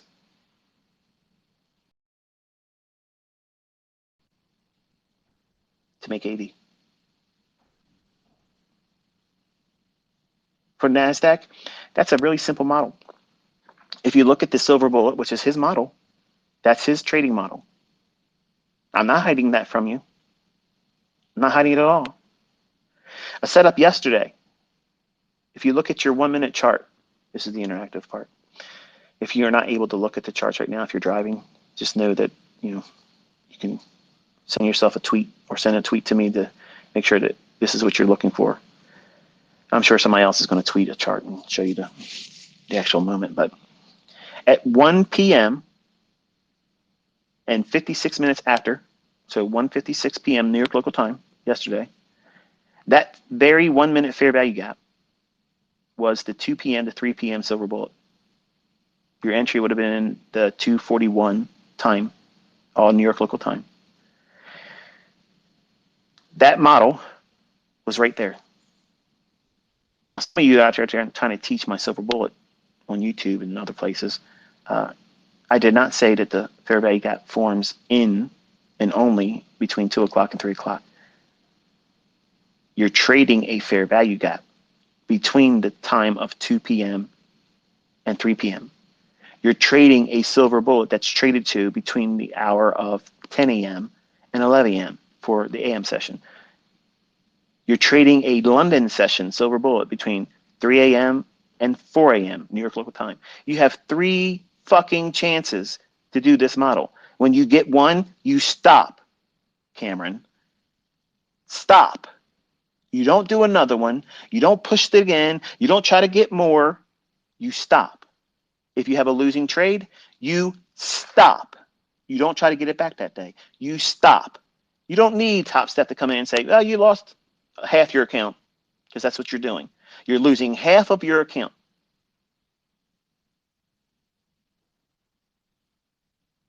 And some of you are bitching. It's only $1,000. I got 50,000. You got nothing. You have nothing. You have a facade. You have a fucking illusion that money's not there. But you don't see that you have to be stopped. That is a very good thing. It's a good thing to have that in place. But you're viewing it and seeing it as this is an obstacle. Well, it fucking is an obstacle if you're trying to trade with 5 minis and you can only afford to lose $1,000. Let me tell you something. I'm fucking inner circle trader. If I'm trading 5 minis and I can only lose $1,000 or have drawdown at that point before I'm stopped out, I have to be really fucking dialed in. And look at this market right now. Look at it. It's funky. It's wonky. It's got all kinds of little fucking shitty, quirky things that's going on in it. You have to be realistic, folks. And if this is all about making money, not dick measuring, this is how you make money. One fucking micro contract. And you can only trade one micro contract in addition to that when you make $2,000. So if you make $2,000 and you make another $2,000 after that, you have made what? You have $6,000 in play. 4,000 of it is realized gain. Now, at that point, you can trade with 3 micro contracts. So now you're trading with $6 per point on NASDAQ. So your scaling is your stop loss. Listen, folks. How many trades could you have avoided being stopped out or being scared from holding anymore if you can afford to use a 20 handle or 20-point stop loss on NASDAQ? And it only takes $40 from you if you're wrong. But you stand to make $80 if you're right. You got 3 silver bullets a day. But I can't trade London. Okay, find one that works. But I can't do, then you have to make changes in your personal life. I can't fix every fucking thing. These are the rules, okay? You have to bend to them. They don't fucking bend to you. That's what a trader is. The trader is a person that follows the rules, and the rules are there to fucking protect them on the long term. If you can't see that, you can't fucking trade. Period. I don't give a fuck who's telling you any otherwise. That's the reality. You have to have discipline. You have to have control. And the only way you forge those 2 things is to operate in the realm of having rules. And I'm not going to sit here and blow smoke up your fucking asses and give you all roses and candy bars and say, it's going to be so easy. Look, you're never going to have to fucking worry about doing anything that's complicated. It's going to be hard. It's going to be fucking extremely hard. It's going to be hard for you to follow the rules. It's going to be hard for you to find a way for you to get in front of the fucking charts, because guess what? A lot of you are afraid to just be wrong. Let me tell you a story. We're not done talking about the model. And it's not ad revenue that I'm holding you here for. Remember, this is a Twitter space. I don't make a dick off of it. And I'm spending my Saturday with you. The other day I was trading, I was short on NASDAQ, and my youngest was sitting with me, and I said, look, watch this. We're going to watch it go down below these relative equal lows, and it's going to draw down into that little area right here, pointing to the chart. And he goes, so, but how are you making money, Dad, if it's going down? Aren't you losing money? I said, no, you can borrow somebody's thing and promise they're going to give it back, but you borrow it and sell it to somebody at a high price, and then you buy it back, just like if you buy a Pokemon card, okay? Because when he was a little bit younger, he was in Pokemon. I said, if you buy a Pokemon card or borrow a Pokemon card from somebody, say, hey, look, can I borrow your Pikachu card? Okay, and I can only say that one because that's the only card I remember from him doing it all. But if you take a Pikachu card and you borrow it from somebody, say, promise I'll give it back to you, but you know that somebody would be willing to pay you $100 for that. You sell it to that person for $100, but you now owe a Pikachu card to that person still that you borrowed it from. Then you go and you wait until you can find somebody that will sell you another Pikachu card in equal or better condition, and you buy it from them cheaper. The difference between what you sold the one at $100 for and one you paid $50 for, or whatever it was, you make the difference. Everybody's answered. They got what they wanted. You were just a middleman. So that was the analogy I had to use for my youngest son for him to understand short selling. If someone would have told me that when I was trying to figure it out, it would have been so much easier for me. But I was afraid of short selling. But we were watching the marketplace, and I kept telling him, I said, look, it's going to go down. And every time it would run out, 15 handles or something, he was like, Dad, aren't you scared right now? And I'm like, no, I want it to go up to this area right here, because if it does, I'm going to sell one more. He goes, but how are you able to make money? If you sell it there, aren't you out? I said, no, I'm adding more. I'm adding one more. Every single time it does this, I'm adding one more. And I kept doing this on a 1 minute chart, kept building it in, building it in, building it in. And we got down and ended up making almost $11,000. He's like, you made $11,000 in like less than an hour. I said, just about an hour, yeah. He goes, can you do that every day? I said, I can do more than this every single day. But there are days where I will try to do this and I'll get hurt. And then I'll have to wait until the next part of the day. And then I'll do whatever I did in the morning, I'll do half of whatever I tried to do in terms of the size. So if Daddy's trying to trade with 10 contracts, I'm only going to be able to do 5. So that way, if I do take a loss, I can't lose the same amount of money that I lost in the morning. So I have to control the amount of exposure to the risk. Because if I offer the same amount, or I make no approach to trying to stave off big drawdown, which is where we lose money and the account just keeps dwindling down, you have to make plateaus in your drawdown and also control your rate of acceleration in profiting. What? Yeah. I teach you how to mitigate drawdown and keep it controlled. Every time you take a loss, you use half the leverage that you used the previous time. And then when you make 50% of that previous loss back, then you can go back to what that leverage was, what you took the initial loss on. If you really want to be conservative, you have to make all of that loss back before you can go back to that previous amount of leverage. That's not sexy. Those videos and those lectures, even when I was in my private mentorship and then people were paying me, they did not like that. But you know what? The people that make money, hundreds of thousands of dollars, real money, not demo, not market replay bullshit reports from NinjaTrader, they use this protocol to control their drawdown. It's realistic. It's real world, okay? Real money management concepts being employed there. But what you don't realize is you don't know, because you've never been profitable before.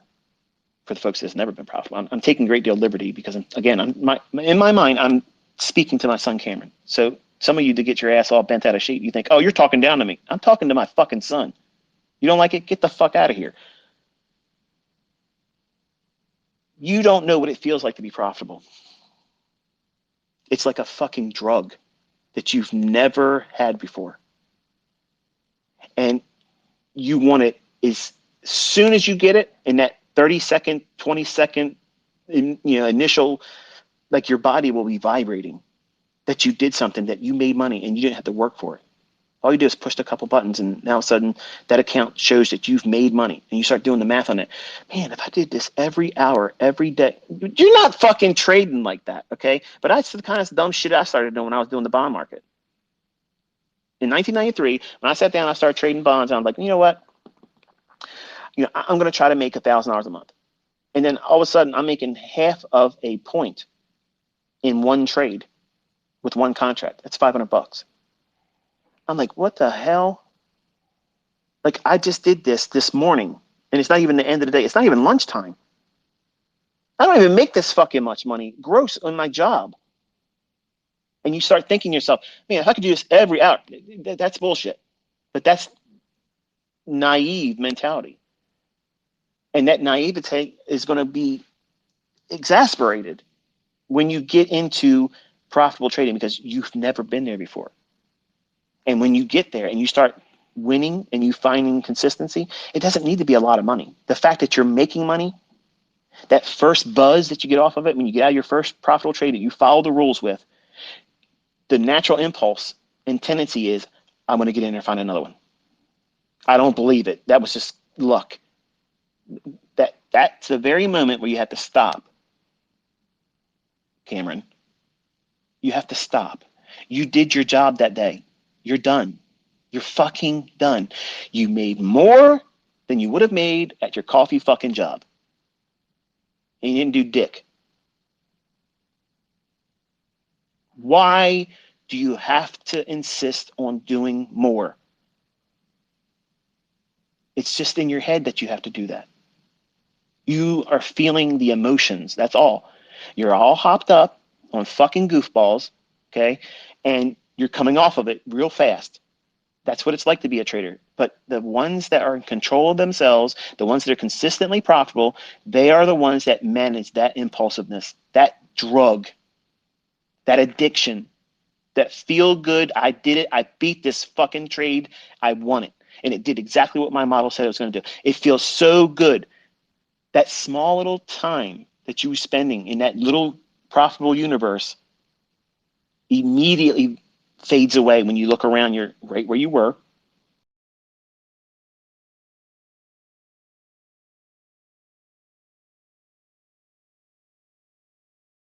Signing back in here. Give me a heads up. Give me a 5x5 if you hear me. Any one of you, you can tweet to me. Give me a 5x5 if you hear me.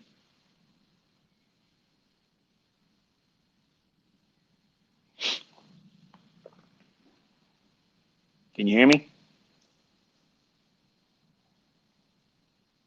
Thank you very much. I'm not sure why it disconnected me, but it disconnected me. But we're back. So you have no idea what it feels like to have that profitable state of mind. And because you've never been there before and it feels really good, you're going to want to do it again. And that's exactly what Cameron was doing on the days that he made, when he made a profit. He wasn't satisfied, and he was trading with more than one mini, over leveraging. So you have to forge this discipline. You have to have this control over yourself and your emotions. And there is no book, there's no fucking mentor, there's no work at all out there. And there never will be that answers this enigma that everybody has to go through. You have to experience it. If you've never been there and you've never made a profitable trade with real money, what I'm talking to you sounds like another language you've never learned. It's not. There's no point in trying to arm wrestle it because you don't know what it feels like until you experience it. But give me a number one. Just send a tweet to me with a number one. If you, when you first had a profitable trade with a real account, the feeling that you had, it doesn't matter how much money it was, but the feeling of accomplishment, how fast that faded and you wanted to go back in again, even when you knew there was nothing in the fucking charts to make you take a trade. Because that feeling of accomplishment is what that's what you're really trading for. That can't be why you're trading. That cannot be the sole reason why you're trading. The only reason, okay, if you like to take notes while you're listening to me, this is what you're writing this down, okay? The only reason why you're trading is to make fucking money, not anything else. It's to make money. And the first rule of making that money is keeping what you have. Cameron's already proven he's an amazing drawdown artist. He's an amazing account liquidator. Amazing, much like some of you. Now, that's an accomplishment that can be changed and turned on its head, but you have to make allowances for it by changing and replacing bad habits. The first and foremost is impatience. He can only execute between 10 and 11. He can only execute between 2 and 3 o'clock. And chances of him trading London, good luck. Yeah, but the point is this. He has 2 opportunities where he can take a trade. And he's looking to take a trade with the NASDAQ. Mini, no. Micro, yes. Now, there's going to be some discrepancies. If you look at the comparison between the price delivery on the micro and the mini, they don't always deliver mark to market. And here's a little tip for you, for the folks that like to stay in these. And I don't ever like to give you the good stuff at the beginning because I don't cater to the lazy fucks. So if you compare and contrast the micro to the mini, many times you're going to find there's an S&T divergence when they run against the micro. There's always going to be some kind of exaggerated move in the micro contract versus the mini, because most people are trading the micro because they can't afford the whipsaw and volatility that the mini offers. So they think, okay, well, it's easier for me to get in here and just trade the micro. But you have to have a larger stop loss. That's why it's 20 handles. For the folks, why is it got to be such a large stop loss? You could do this, you can do that, right? But you're trading the micro, and they can be a little bit more exaggerated. So that's why I'm building in that buffer. 20 handles for a stop loss. Always. But what if you can do it? It's 20 fucking handles, okay? Why are you going to ask me? That's exactly what you're thinking right now. But what are the times when you can make it? It's a 20 handle stop loss. That's the rules. You don't want to listen to it? Go do something else. Cameron has to use a 20 handle stop loss. He's using the micro. It's a little bit more volatile when there's a major shift in price delivery. Don't take my word for it. Just compare and contrast the 1 minute chart on the micro and mini, and you'll see what I'm talking about. Okay. Sometimes you'll see that the micro makes a lower low than the mini does. And this is because it's coded that way. I know the folks don't believe there's an algorithm, but he's going to try to make 40 handles. So he's doing 2 to 1. You don't need to do the math on all this bullshit that people write these books about. Oh, you need to have this. I can make money and he can make money and you can make money with a 1-to-1 ratio. And I don't give a fuck what anybody says, okay? Because you don't know what you're doing when you first start. And these jokers that write books and courses and horse shit, they're not making profitable trades either. And here's the thing, all these are multiple setups. You have to have 5 to 1. I teach that as a thought process, and you'll see that in the core content lessons of my mentorship videos I put on my YouTube channel. Stop sending me requests to join my private mentorship because I don't do that anymore, and I put the lessons up on the YouTube channel for free. Go and fucking enjoy them, learn from it, study it, and it is what it is. Stop paying people to learn what I've made available for free. You're getting it right from the source, and I'm ongoing teaching right here, again, for free. But the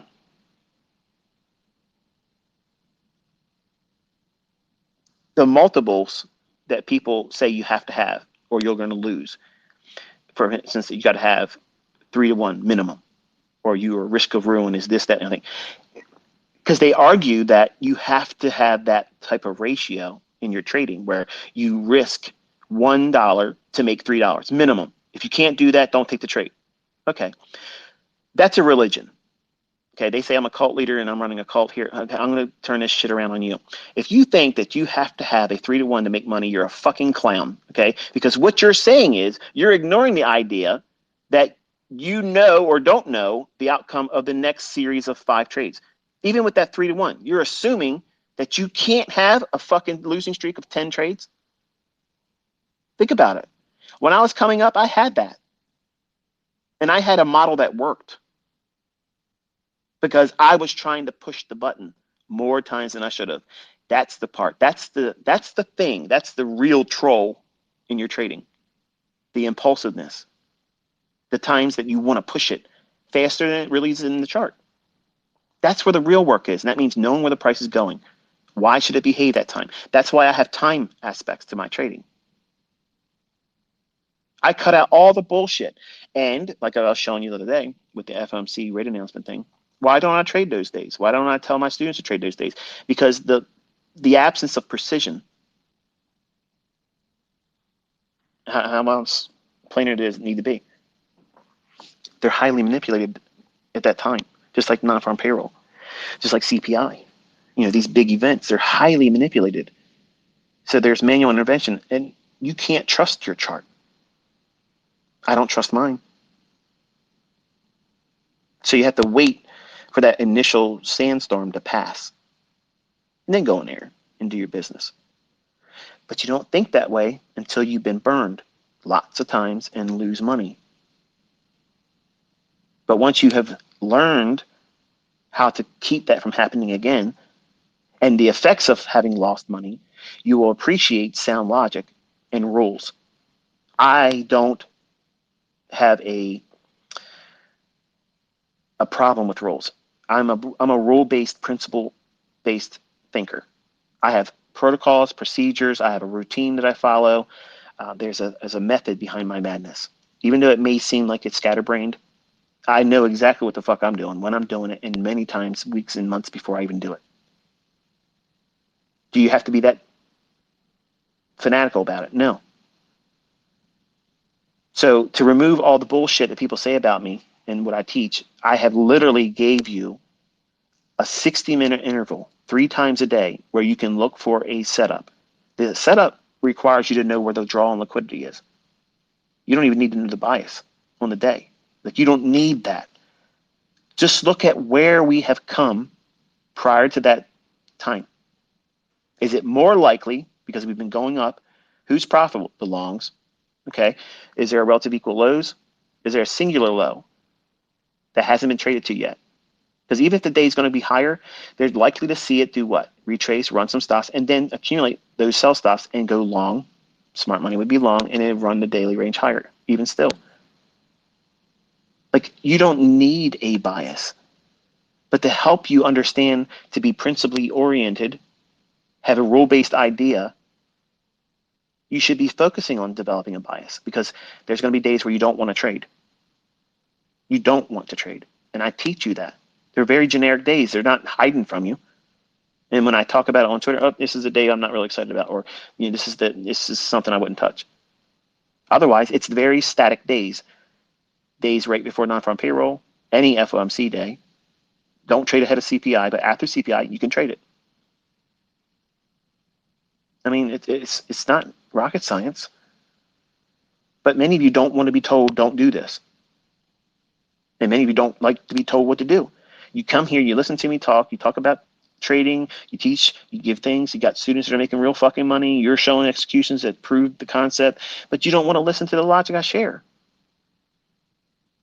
Cameron. It doesn't make any sense to me.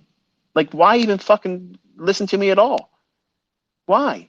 If you're not going to do anything with the information and follow the rules I'm laying down, what else are you going to do? I mean, think.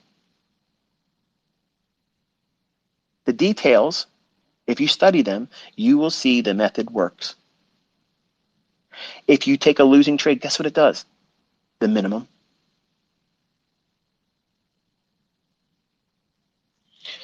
I lost 40 bucks. Really? Wow, that's like fucking 2 pizzas today. 2 pizzas.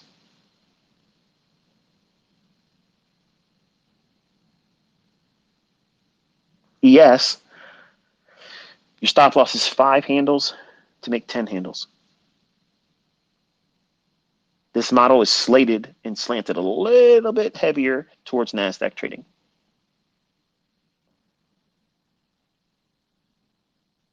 What distinguishes the time when he would trade NASDAQ or ES? The market structure that's in the chart on a 1 minute basis. That's it. What does that mean? If he wants to go long on a fair value gap, say between 10 o'clock and 11 o'clock, his rules state that if he sees the NASDAQ as the 1 minute chart forms and runs up into that, if he's seeing higher lows compared to a series of candles, and I'm not talking about a institutional price swing, and you know what that is if you've gone through my core content, just in the actual candlesticks themselves. If you're seeing candles make lower lows, even though they're going higher in ES, but not seeing it in NASDAQ, order flow stronger on the buy side in NASDAQ. So when he trades down into a fair value gap, he will trade NASDAQ, not ES. Very simple filter. That's not SMT. You're looking at the individual order flow on candle by candlestick basis, ahead of the decline down into a fair value gap that he would be going long. The entry will form between 10 and 11 o'clock. The fair value gap can exist to the left prior to 10 o'clock in the morning. Same thing applies to the 2 o'clock to 3 o'clock afternoon silver bullet. If the trade idea, if the fair value gap cannot yield, if it doesn't have it in the framework to allow for 40 handles from its entry to the draw on liquidity you think is the next probable draw, where it's going to go to, you don't take the trade. Now you have no fucking excuses. You have zero excuses. You have rules. You have limitations placed on you. The money management aspect is absolutely in fucking iron now. You cannot erase it. It's what it is. You can only trade 1 micro for every $2,000 in equity. Right now, zero equity when you start that funded account, you have a $2,000 account. You can only afford to trade 1 micro. When you earn $2,000, then you can do a second micro. That means your point multiplier for every handle move, fluctuation up and down, will now be only worth $4. But it's not going to get me money real fast. That's the fucking point. That is the reason why you're fucking broke and you can't make money.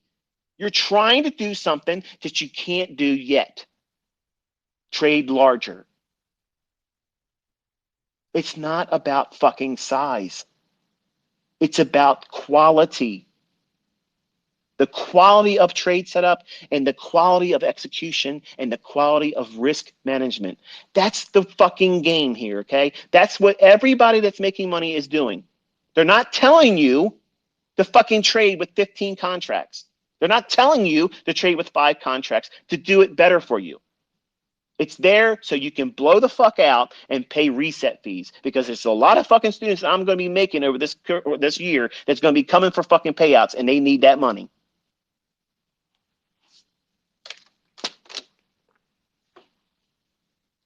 And it's every funded account company out there. I'm not slighting them for fucking making the money. Hey, that's a great model. Huge fucking potential to be profitable, because the statistics state that you're fucking 90%, you're getting paid.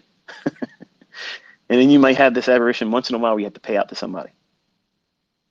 Wonderful. And it's under the guise that you're helping. It's even better. But let's be real. Okay, let's call a spade a spade. This is what it is. You're paying an interest payment of 8% a month on money that doesn't exist, whether you trade or not, and capitalizing on the likelihood that most people, and I mean like 98%, don't have any financial literacy whatsoever. They don't have any risk management appreciation whatsoever, and they have zero fucking self-control. And I'm bipolar, but I'm going to tell you something right now. I'm not in there fucking doing Mickey Mouse money management.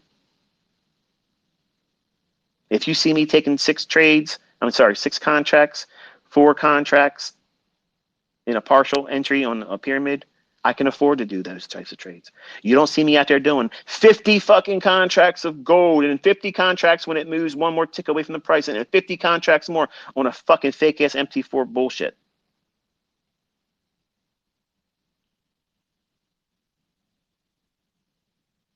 at some point, you're going to have to listen to somebody that's talking real shit, real stuff, real world stuff. Can you get rich with this model? Yes, you fucking can. But you have to start where you're starting. And you can't start thinking that you have a $50,000 account when you don't. You can't start with a $100,000 funded account thinking you have 100,000. You're not starting with 100,000. You're starting with 3,000. You have 150,000. I'm funded, baby. I'm funded with 150,000. No, you're fucking not. You have the demo of $4,500.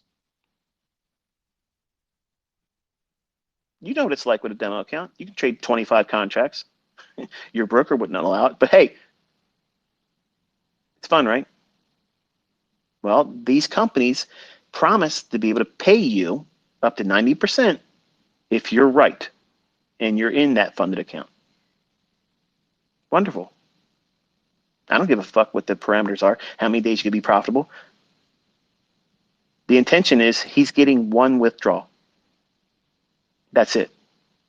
And it's the one where he closes the account and we're done. That's how it's going to roll. Because the intentions are he wants to do this with his own money. Wonderful. When you get it out of this, you're going to put it into a real brokerage account. And then the real fucking fun starts.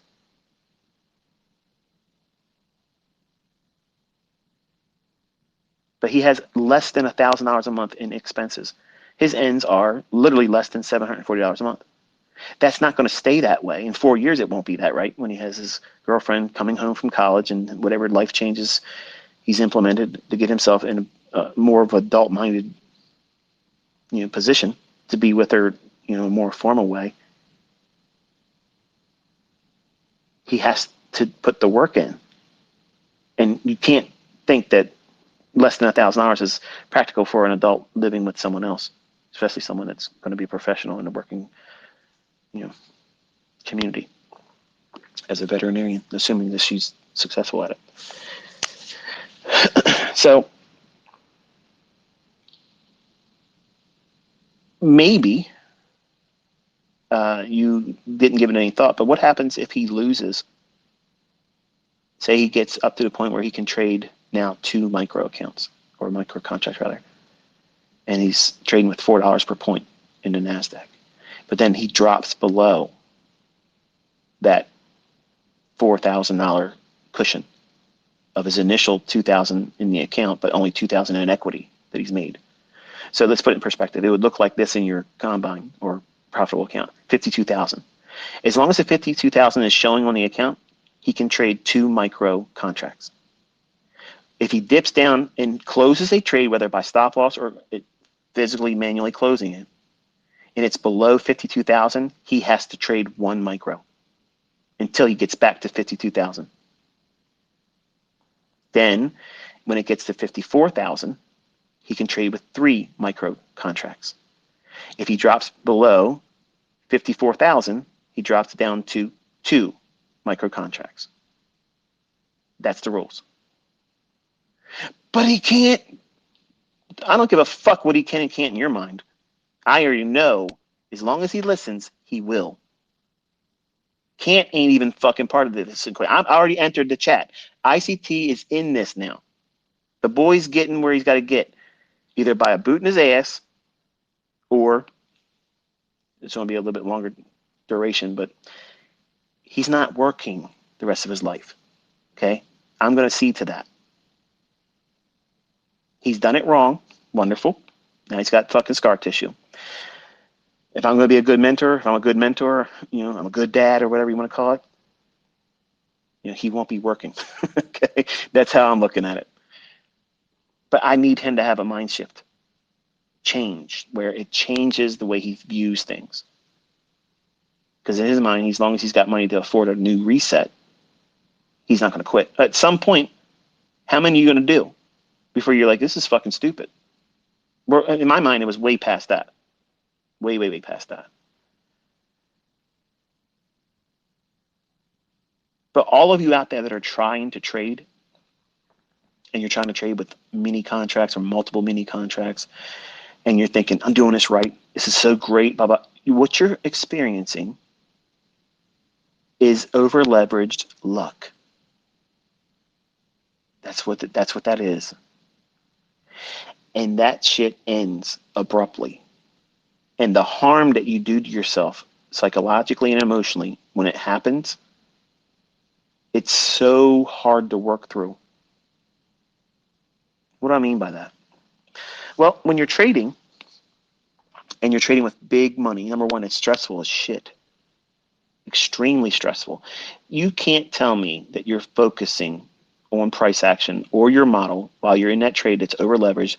You're watching the value of profit and loss tick. That's what you're really watching.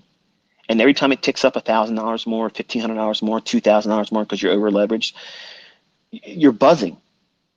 And every time it ticks against you $1,000, when it's such an insignificant fluctuation in actual price movement, you're trying to talk yourself out of closing the trade. And that's not following your model. If you weren't over leveraged, you wouldn't even be feeling that impulsiveness to want to close the trade or fear, oh, better close it now. Oh, if I don't close this trade, then it's going to turn back on me. Or, oh, if I close the trade, I know it's going to keep running. That's the testimony of someone that's absolutely fucking gambling and over leveraging. They're literally telling on themselves. If that outside language and dialogue is occurring and you hear them, okay?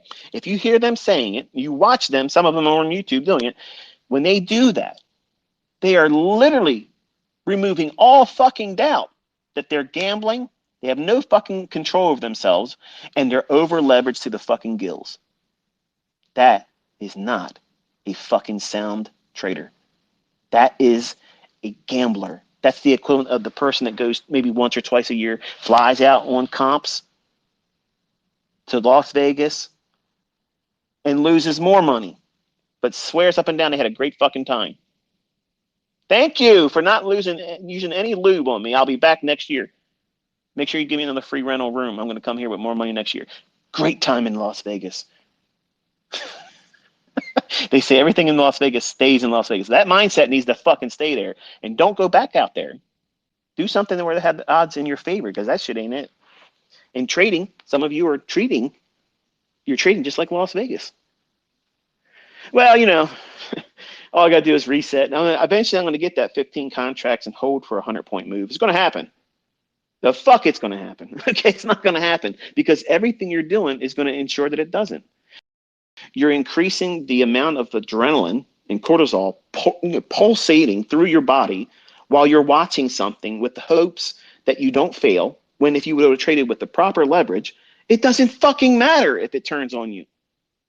You're trading the statistical probabilities of that setup forming and following suit to the rules and the model's expectations. That's what you're doing as a trader. The money is the least important fucking thing. The only time money is important is when it's time to pay your quarterly fucking taxes or when you settle with Uncle Sam at the end of the fucking year. And you better be on fucking time with it. Then after that, once that part's done, then you can glory and gloat about what you fucking made. Because until that man's fucking paid, you ain't made shit. You ain't done nothing. You've done nothing. 1 week, 1 day, 1 month ain't shit. It's nothing. That's nothing. And the only way that you're going to forge the mindset that takes you out of the working class hero bullshit, everybody that's working is on the plantation. You're all fucking slaves. And I used to be a slave too. And the only way you get the fuck off that plantation is to run your own show, your own business. And this is one avenue. It doesn't mean it's going to work for everybody, but this is one bastion that still exists where you can get yourself up out of that. But you need to stop thinking, I'm going to be rich overnight. I'm going to build up $2 million or $4 fucking million in funded account challenges. And I'm going to be funded and I'm going to do this and do that. Listen, I have students that do that. Okay. Even if they use what I'm talking about today, their trading will be a lot less impulsive. They'll be more consistently profitable. They won't have the tug of wars that's occurring inside of them. They got to live up to expectations because they made everything they're doing public. So-and-so said he's $4 million funded. He should be $8 million by now. Don't do those things. You're literally making it harder than it needs to be. Trading already for a new startup, for a person that's beginning, this is one of the hardest things that exists. Like, it's very fucking hard. It's hard, but it's beatable.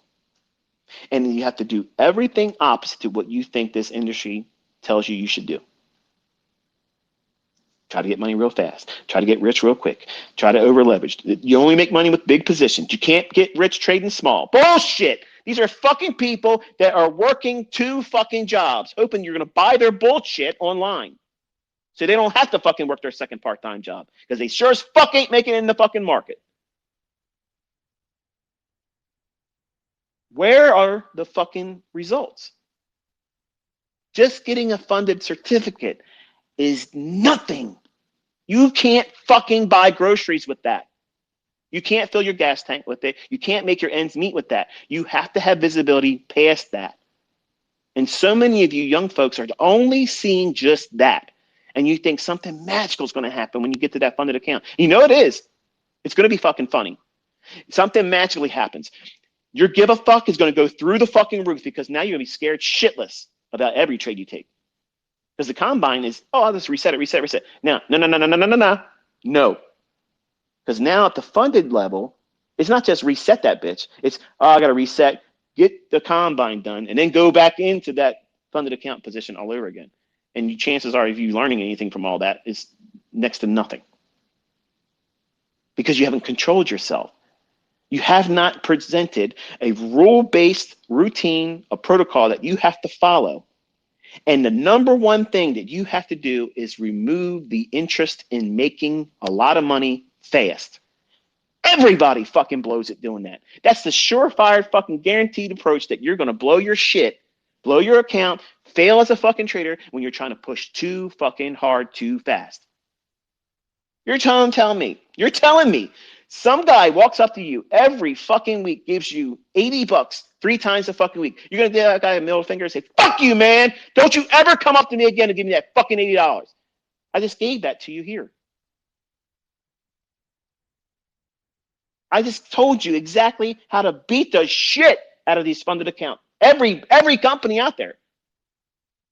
But it's going to take, I got to pay monthly pay. You're paying fucking bills, folks, okay? I'm fucking rich. I'm fucking loaded out the fucking ass with money. And guess what I still have every month? People holding their hands out. Yeah, you owe me $1,600 for this. You owe me $5,000 for that. You owe me fucking $6,000 for that. I got bills. I got bigger fucking bills than all of you. But I still have them. Living like this costs. More money, more problems. But bills are going to be paid. They have to get paid. Guess what? When you trade with a real brokerage account, guess what you're paying? You're paying fees and you're paying commissions. What do you think is going to happen when you start trading with a real account and you want to trade successfully and you're trading 500-600 contracts a month? Your commission bill is going to be fucking ridiculous if you just simply focus on that. Oh, I can't do this. This is cutting into my own my P&L. Of course it is. But if you learn how to fucking trade, it won't matter. You'll outpace all that stuff. That's the whole point of me teaching you. I teach and have taught how to outpace inflation. I teach and I have taught students how to make money. And you have seen them. You have seen them come forward with their evidence, their proof. You are next. Stop worrying about the next student that's going to be interviewed by me. You are the one. You're the fucking next one. You're it. But you want to turn this into a fucking spectacle where I want to entertain myself and watch vicariously from afar. I want to see what everybody else is doing because I'm too chicken shit to get out there and do what's required to do it myself. And the whole time you're working with fucking Carl. Come Monday, you're doing the same fucking shit, making the same Mickey Mouse fucking wages and never changing shit because you're too fucking stubborn. You're too fucking stubborn. You don't want to listen. You don't want to listen. And what have you shown for yourself by doing that? Square one, baby. You're still there. It's time to pull up the tent stakes, Pack the fucking tent, move on down the road and pitch a tent further, closer towards your fucking goals. That coffee shop fucking job, that is a fucking embarrassment. You should look at that and say, you know what? I'm 18 now. I'm making a change. I'm going to do this. I'm not going to do that. Dad said do this, and Dad said don't do that. I'm going to stay in those lines. I want to be able to say, Dad, it worked, or if it didn't work, Dad, you didn't do it right, and I failed because you told me to do this. That's exactly what I gave him. I gave him that fucking power. He personally doesn't fail. I do. So where's the fucking complication here? None. It's all on me. I'm 50 years old, about to be 51, 2 weeks. Spinal compression injuries, but my back is strong enough. I can carry all of you. Okay? I can carry all of you. But you have to listen. You have to fucking listen. If you don't listen, if you don't have these rule-based ideas, controlling expectations, how fast you make money can ruin you. Meteoric rises in equity increases absolutely can fucking crush you. What the hell did you just say? Yep. When people get into large sums of money, okay, and I'm going to give you an experience when I was a younger guy. I came from a very, very, very low income family. And I'm talking fucking low income. But I didn't feel like I was from a low income family because we didn't measure things on the basis of money.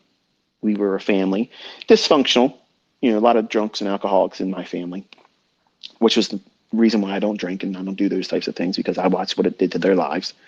And I was taking note. Like I said, I was a journaler, okay? And I wrote all this shit down as a kid, and it made a great impact on me. So I saw what unsuccessful living looks like, and I wasn't going to do those things. I didn't need anybody to say, hey, your family's full of fucking failures, and if you do what they're doing, you shouldn't expect to see much better. I didn't need that. I was fucking aware, okay? I wasn't inebriated. I wasn't medicated where I didn't notice the obvious. But everybody else in my family got caught up in that shit. So I don't have a problem with someone telling me, do this, don't do that, if they're doing better than me. I don't have a problem with that. I actually coveted that as a young man. I was looking for a mentor. I was looking for someone outside of books and VHS tapes and DVDs and whatever else I can get my hands on at the time. And 99.99999 fucking percent of all of it was absolute fucking bullshit. It never fucking made me money. Not one bit of that horse shit made any bit of money for me. When I took everything that they said, inverted it, and looked for specific times of the day where they would capitalize on that bullshit. Well, out comes Inner Circle Trader. Here I am. But I'm from a modest upbringing. I wasn't born with a silver spoon up my ass. But I appreciate risk. I am aware of what can be lost in a trade, more so than I'm trying to make. And when you look at viewerships of a specific person or a company or some kind of entity that is a trading expert or whatever it is, everybody has a hive mentality. They have a team mentality, okay? So our community gets a lot of flack because, number one, I like in these presentations where I'm unorthodox and animated sometimes and dramatic in other times and just basically unstable. I don't give a fuck what anybody's opinion of me is, because I'll beat the shit out of them in the fucking market. I'll trade outside their fucking ass and literally run circles around them. That's why nobody's fucking doing shit, and we're still here and we're closing the year and nobody actually fucking did it. Fuck you, Vinny. Your bullshit wasn't really there, and if I'm still waiting, let's go, baby, because I can still kick your fucking ass by the end of this fucking year. Let's bring it. But back to our regularly scheduled program. You have to have these rule-based ideas. You have to have them, because if you have them, it removes all doubts about what it is you should be focusing on. How much money should you be risking? What happens if I have a loss? Nothing. You just take a loss. It was a tax. That's all it is. When you're trading with a micro and you let that profit grow over time, you're allowing yourself, okay? You're allowing yourself to grow into new money. When I was younger, I didn't know what it was like to have money. I literally had no idea what it was like to have anything that would be considered good money. I worked menial, shitty ass fucking jobs, the minimum wage threshold, that's where it was. Okay. And then, I started my studies for computer science. And even then, I was doing a menial fucking job. I worked at a bookstore at the school. When students would come in, they would purchase their books, or they would come in and redeem them for a credit to go towards something else. I worked in that setting. And guess what I was fucking doing at the time? Most of you would have been sitting on your fucking ass playing on your smartphones or whatever, but we didn't have a smartphone back then. But if it was given the opportunity today, that's what you would have been doing. Or you're listening to your headphones like the guy that would relieve me. And when I would end my shift, he would come on and he'd bring his little fucking Walkman in and be listening to his bullshit, whatever. He's a student just like I am. You know what I was fucking doing? I was in there reading the fucking books, taking notes in the fucking books. I didn't need to buy the fucking books. I'd read them already. I wrote down all the fucking notes that I needed to do, and boom. My GPA was fucking awesome because I took every advantage of the immediate availability to what was available for resources, what was available to me in terms of time for studying. I didn't fuck around. And when I was younger, I was all in this. And the fruits of it is what you see today. Like I can literally go out there and do whatever the fuck I'm doing right now in any time frame. And it still will look like I'm doing it like I've always done. Because it's the same fucking thing. No matter what time frame, whatever fucking market, just don't ask me to do it in crypto because I won't do it. Or synthetic, what's it called? Synthetic indices. Somebody else, a lot of Africans ask me about that. I don't know what the fuck that is, but I don't do anything with it. But crypto and that aside, doesn't matter what market it is. Everything I'm teaching you, it works there. Period. There's only certain aspects between Forex and futures that has a small, and I'm talking very, very small marginal effect of time. And those being the very specific times of the day that certain setups will form. And I've already taught it. It's already in the YouTube videos. It's there. Okay. So that's what he's going to be doing. It's very specific. It's time oriented. It's running for liquidity. Where's the next draw on liquidity? He's going to capitalize on that. He starts his analysis on the weekly chart. Where's the weekly candlestick likely to reach for? Everything I've already taught you. I'm not hiding any of that. And then he's looking at the economic calendar when there's going to be a high impact news driver. He's expecting some manipulation based on that and still reach for the draw. So he's using the economic calendar in that regard. But he's not taking any trades outside of 10 o'clock in the morning and 11. But what if it's 11 and 1? He ain't taking a fucking trade. What if this trading into the fair value gap at 9:59? He's not taking the fucking trade. He's got to answer to me. He's got to answer to me now. So he has rules. He can't take a trade outside of 2 o'clock and 3 o'clock. That's it. If he makes money in the morning, he's not allowed, he's not permitted to trade in the afternoon.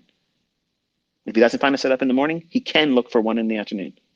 If he loses there, okay, he's not taking another trade. What happens to another fair value gap forms between 3 o'clock end time and 2 o'clock, the silver bullet window? He can't take the fucking trade. He has a loss. He eats it. But shit. If you want to be a failure, you do make your own fucking bullshit. Stop coming to me. Stop coming to other people. If you know everything, don't listen to people that are teaching. There's so many fucking know-it-alls in the comment sections. Oh, but you should just start a fucking YouTube channel. Trade, do executions, prove that you are somebody to listen to. Fuck your opinion. I don't give a shit. That's another reason why I can't wait to get out of here in fucking November. So many fucking idiots, man. But anyway. I covered a lot of stuff that many of you probably heard before, but I gave you a very specific element of controlling risk. And yes, it does slow down your expectations of making the big money because, like I mentioned, and it ain't going to make sense to you until you do it. When you have your first profitable trade or a series of profitable trades, and you have your first profitable month. Okay, when you close the month out and it's profitable, and you start doing the math on that, and you say, okay, do I do that every month this year and every year going forward, assuming you're going to have that same rate of success? And you can't have that. Don't expect that in your mindset, having you're going to do this every month. Don't do that. Okay. I believe in setting goals. I believe in doing all those types of things. But I tell you as a new trader, don't expect those types of things in the beginning. That's a couple years into your trading. A couple years.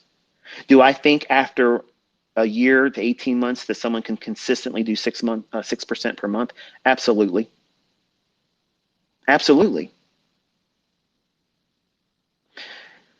For the folks that have never done any advanced math beyond rudimentary math or applied it to risk management, it doesn't matter how much you have at the start if you understand how to use compound interest.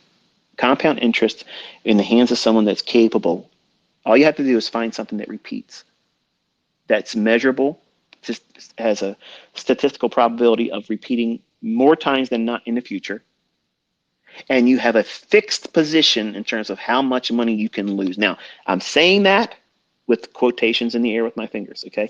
Because for purposes of CFTC regulations and required risk disclaimers that I can't show you here, past performance is not indicative of future results, and you can lose more than you have in your account.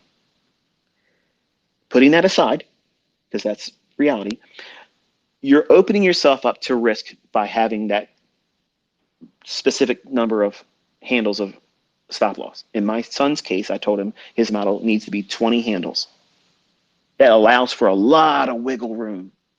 On a 1 minute chart, it gives you a lot of wiggle room. Because if your setup's really there, it's not going to fuck around and go against you when the fair value gets traded into. It's not going to rip through that bitch 20 handles and still go the other direction. That's not happening. Okay? That's not happening. And you only have one chance. So don't take my word for it. Go through the study of a 10 o'clock to 11 o'clock time interval and see how many times a fair value gap trades down to it and rips through it 20 handles and then comes back up and still goes inside of that hour. Remember, your execution has to be within 10 o'clock in the morning and 11 o'clock. Somebody's going to come in here. Oh, look at this here. It went back down to it at 11:15, so you're full of shit. Wrong. You didn't fucking listen. You can't follow rules. This is the reason why you're failing. Some of you don't need a dad. You need to have your ass kicked. You need to be grabbed by the fucking lapels and shook and say, listen to me. You are not paying attention. You're not listening to the videos. You're asking me fucking questions or pointing out things that I said in the first 10 fucking minutes. How on earth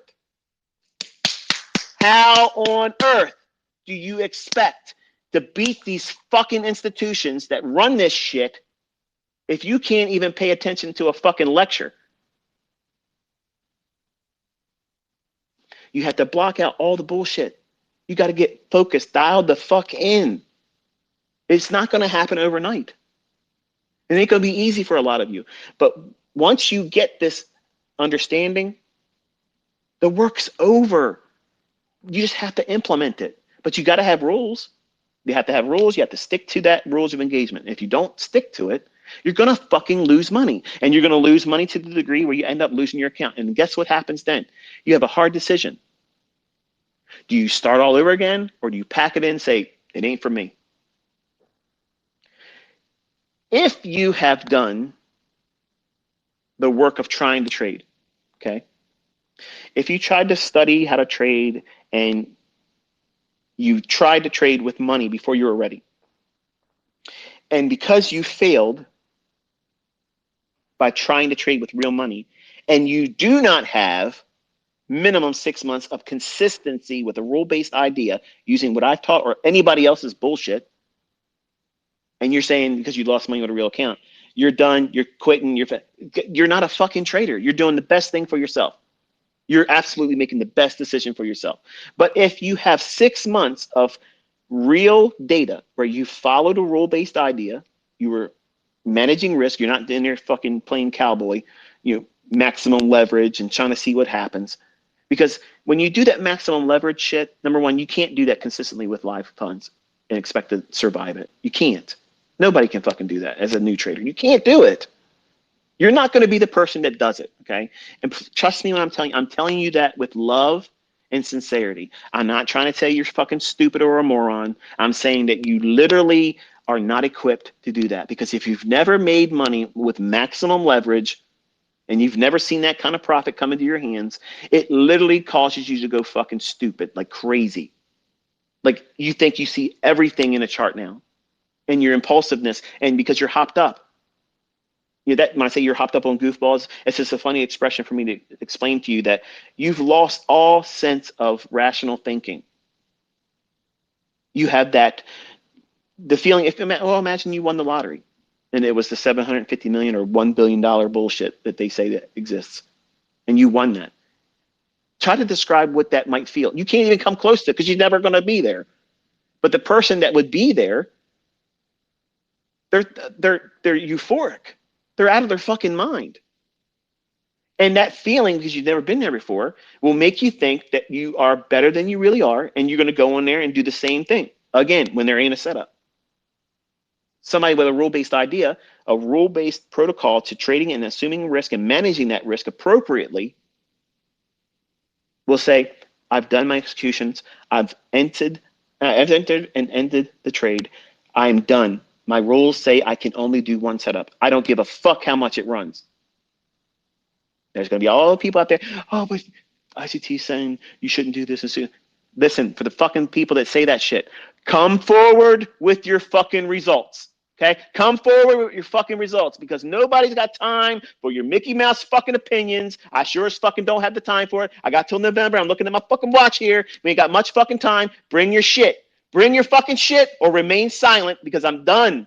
I'm fucking done. I stayed a year longer on this fucking application on Twitter, longer than I wanted to be. Bullshit. It's fucking bullshit. You want to learn how to make money? Fine. Show up, roll your fucking sleeves up, take notes, and listen. Do everything I say to do, and don't do the things I say not to do. Expect it to take a minimum of a year. Minimum. Because there's things that you have to practice. There's things that you have to look forward to and see if they pan out. If they don't pan out, what does that make you feel like as a trader? What does it give you in terms of impulsiveness? Does it make you feel like you got to do something to fix that problem? Do you feel uncomfortable about being wrong? Those are things that people don't realize until they go through it. But they put blinders on and say, fuck it, that doesn't really exist. I need to go into the next trade and over leverage. I need to refund my fucking shit. I got to reset my stuff. I got to go ahead and make the world believe I'm a good fucking trader. I got to show my stuff on the internet. I got to do a MyFX book because nobody believes that I'm making profits. Nobody gives a fuck if you're making profits. Nobody gives a fuck. Nobody cares. Nobody gives a fuck that I'm making money. Nobody gives a shit. Why are you worrying about fucking shit that doesn't make any more fucking money for you? But you're increasing your fucking concern about shit that's going to have more negative impact than it's going to help you positively. I don't understand how many fucking people can have their head so far up their own ass that they can't see that that's counterproductive. You'll do all that extracurricular bullshit that's going to hold you back and distract you from actually doing the work than simply doing 25% of the effort you're doing to do everything opposed to following instructions and then finding the success that you say doesn't fucking exist.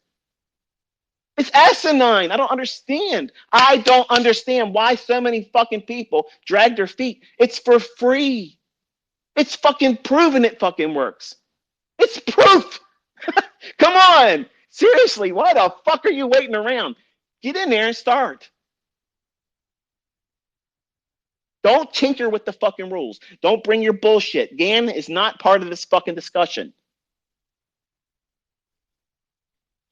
Unless I talk about it. Unless it's part of the fucking issue and the model that's being exposed, and as far as this is the time you're going to trade.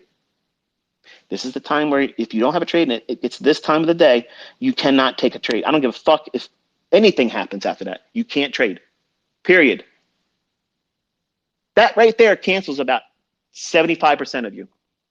Well, I can't do it because, okay, I'm not going to stop fucking being me. I'm not going to stop living my life. I'm not going to stop being who I am because a certain percentage of my viewership can't do something. You said you can't. I didn't say you can't. You fucking said you can't. Because you said you can't, I fucking believe you. I absolutely believe that you can't do it. I believe you. You don't have to argue with me. You don't have to convince me. It's a settled matter. You said you can't, therefore you can't. When you change your mind and say, I can, I believe you. You don't need to convince me. I absolutely have proof that you can. Before you get your proof, I already know you can. But I'm in a position where I don't need to be swayed. I don't need to prove shit to nobody else. The proof's already out there. And I'm inviting all of you to simply investigate it on your own, and that way you'll find it for yourself. And when you get it, even if it's the $80 win, $80 a couple times a week, you know what that does? That pays for your fucking groceries.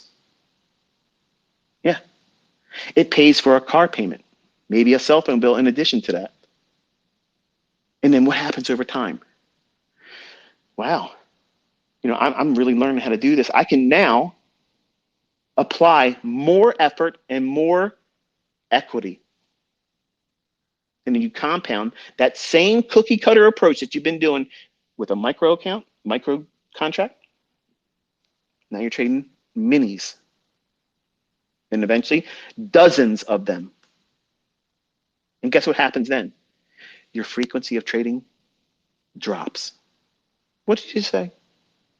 Wait a minute, I'm already got my calculator here and I'm doing 50 contracts of NASDAQ at this, and I'm trying to do it Monday through Friday. And this motherfucker just came out and said, trade less. Trade less? Man, what is this guy on? I'm on the reality tip. Because when you start making 5 figures a week, why the fuck are you going to push it? Live your life. Live it.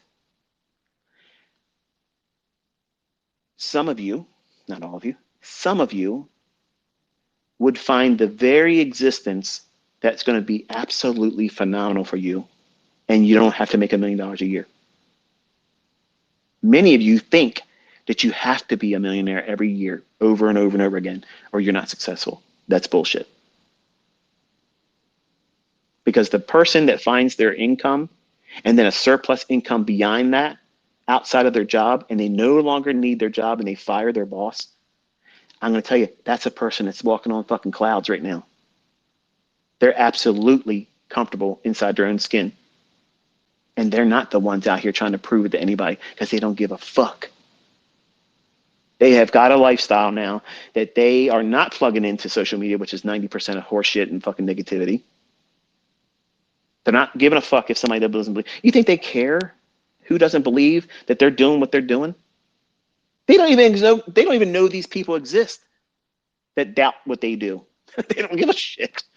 And that's how I've been. And I'm going back to that in November. I don't give a fuck who doesn't like me, who doesn't believe in me, I don't give a shit. But I have left my fucking legacy in this fucking industry, and you can do whatever you want to do with it. You want to shoot holes through it? Okay, come with the data. You want to come here and say, well, it wasn't as good as he thought it was. Okay, well, show us what you did and how you fucking failed at it. What did you do? Where and how did you use the information? I guarantee you did it wrong. But I took notes. I see, here's 5 pages of some scribbly ass bullshit. I took notes. It's like my son. Dad, do I have to watch all these fucking videos? What the fuck did you just say to me? What did you just say to me? Well, I'll just ask. You were just what? You were just what? The whole fucking reason why I'm making these fucking videos is for you and your brothers. I don't need to do these fucking videos.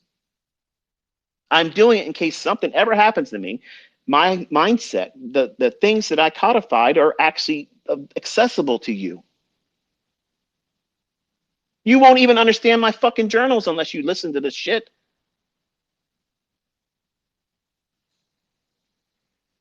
So it's in the youth.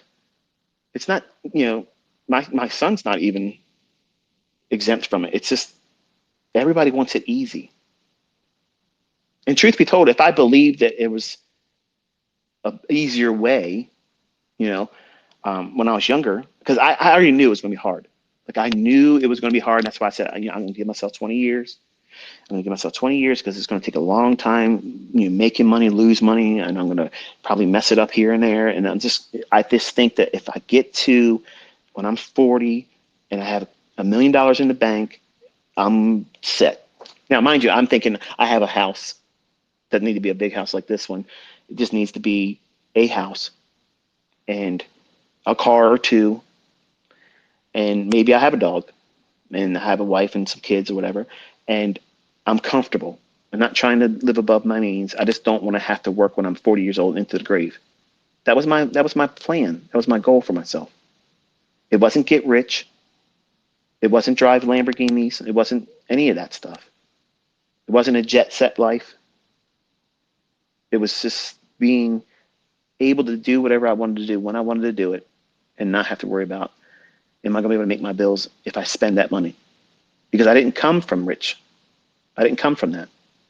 And when you start making money and in the visibility of being able to make more money that wasn't available to you, like your mind is closed to that. As much as you want to say, I can see myself, you're saying you would like that, but you can't really see it. Because if you can see it, if you really could see it, nothing's holding you fucking back. Not anybody that's doubting you and your family or friend circle, and anybody online. None of that shit's going to be an impediment. Nothing's going to slow you down.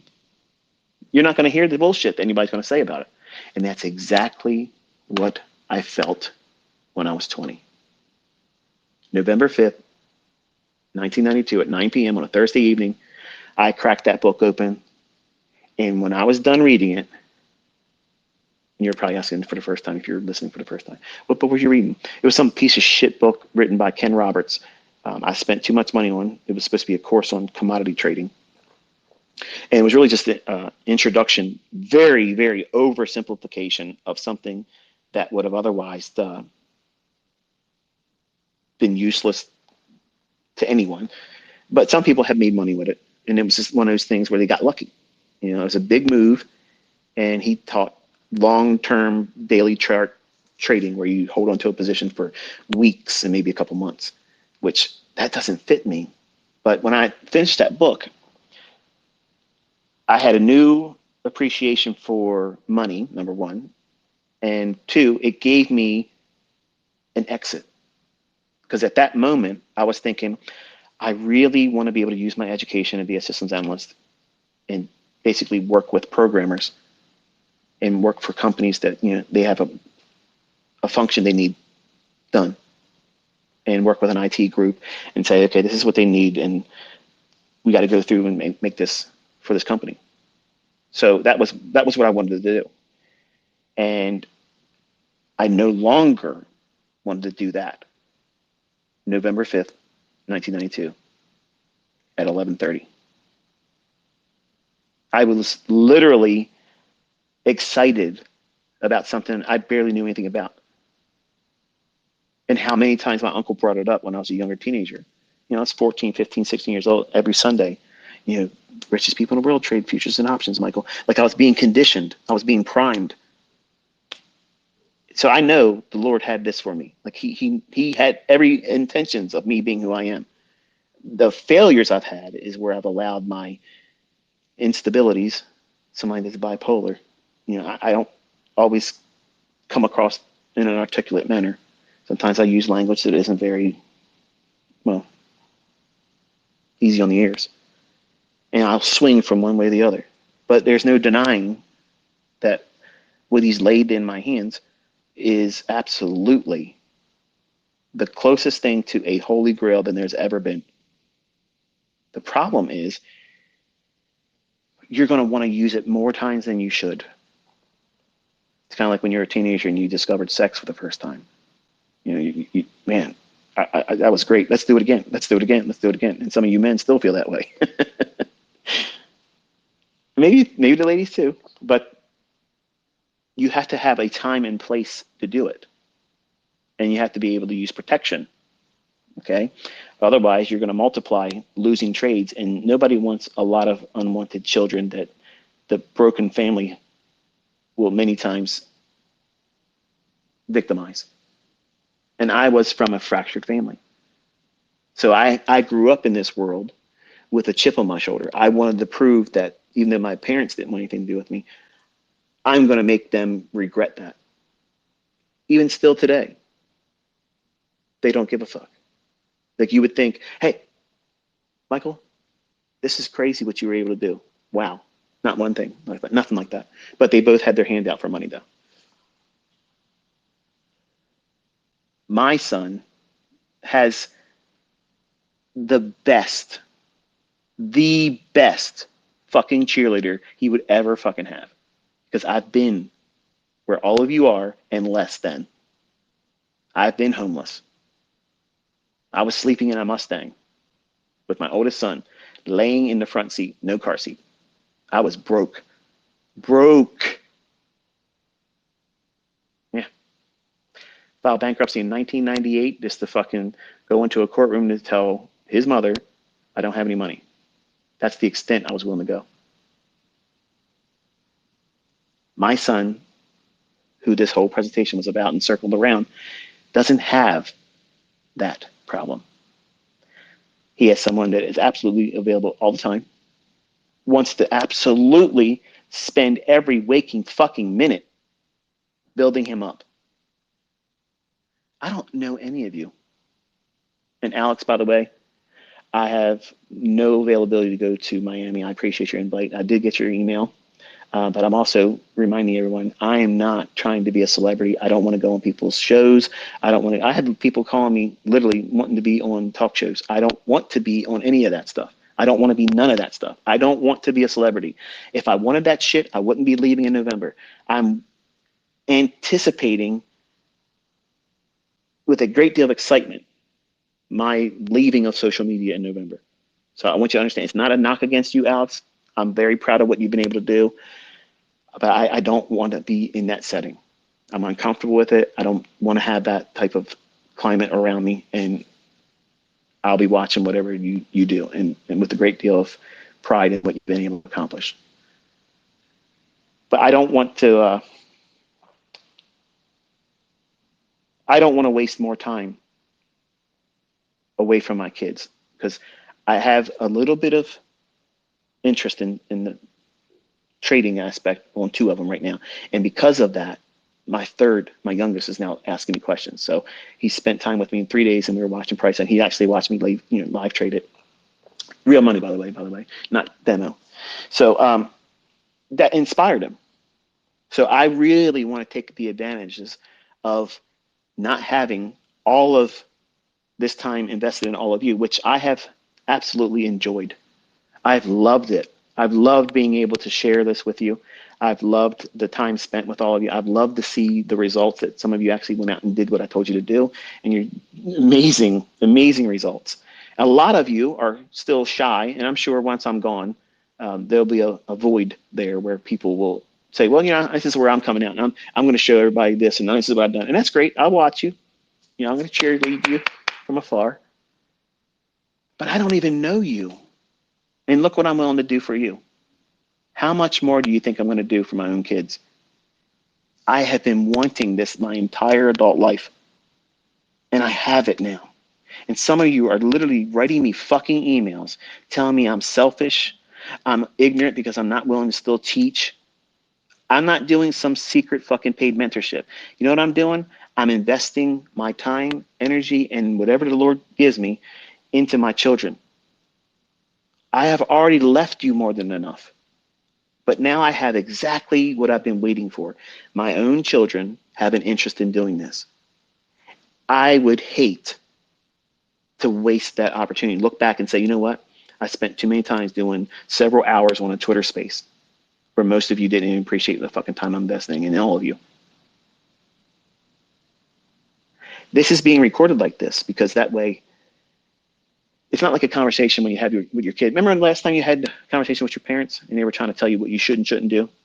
You probably heard every ninth word in the conversation and everything else you fucking phased out. He's not going to be able to have that with this. This is the conversation. He knows exactly what I said. There was nothing hidden. When he says, but you didn't say, oh, I fucking said it, son. Let me play it back for you. Okay, here's where it happened. There's no excuse. Okay, and if something ever happens to me, he can go back in time and say, this is the day Dad laid it out for me, and he let everybody else hear it.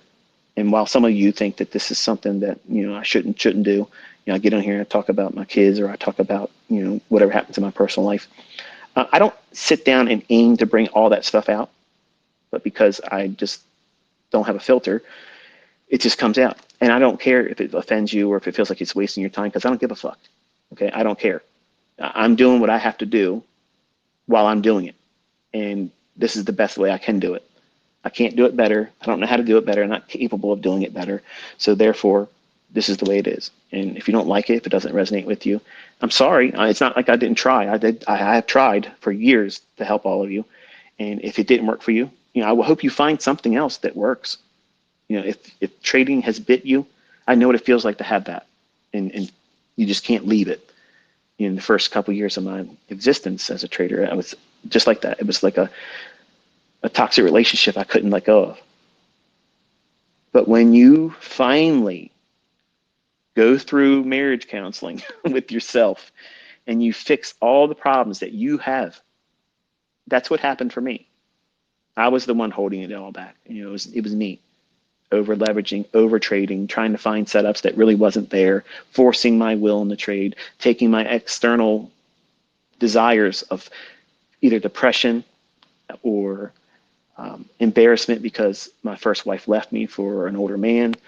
All those things were problematic for anyone, whether they had the same mental baggage that I have or not. That's a hard pill to swallow. And then on top of it, your parents don't want nothing to do with you. And then you lose the only parent that you had or envisioned as, which was my grandfather. So I had all the fucking recipe of a comeback underdog story. And none of that is an excuse for me to lean on and say, that's the reason why I couldn't make it. It was always me. It was always me. It was my reactions to all those things. All of you had things done to you. Some of you have had worse physical things done to you than me that have scarred you. Some of you, don't have any knowledge of who your parents are. Maybe you discovered that you were adopted and it's like, why would my parents even just give me away? How could you do that? Yeah, I get these types of emails from students, and it holds them back. You can't change that stuff. Just like Cameron, he can't change the fact that he had that many attempts and that many failures. So he wrestles with that. Well, you either grow past that and say, okay, that was just a moment during this journey. I stumped my toe there, but it didn't put me in a wheelchair where I can't walk the rest of the way. You're literally going to have this in the rest of your life. You're going to have drawdown. You're going to have periods where you just can't find your groove, and you have to give yourself permission to stop trading. That means stop for a week or two.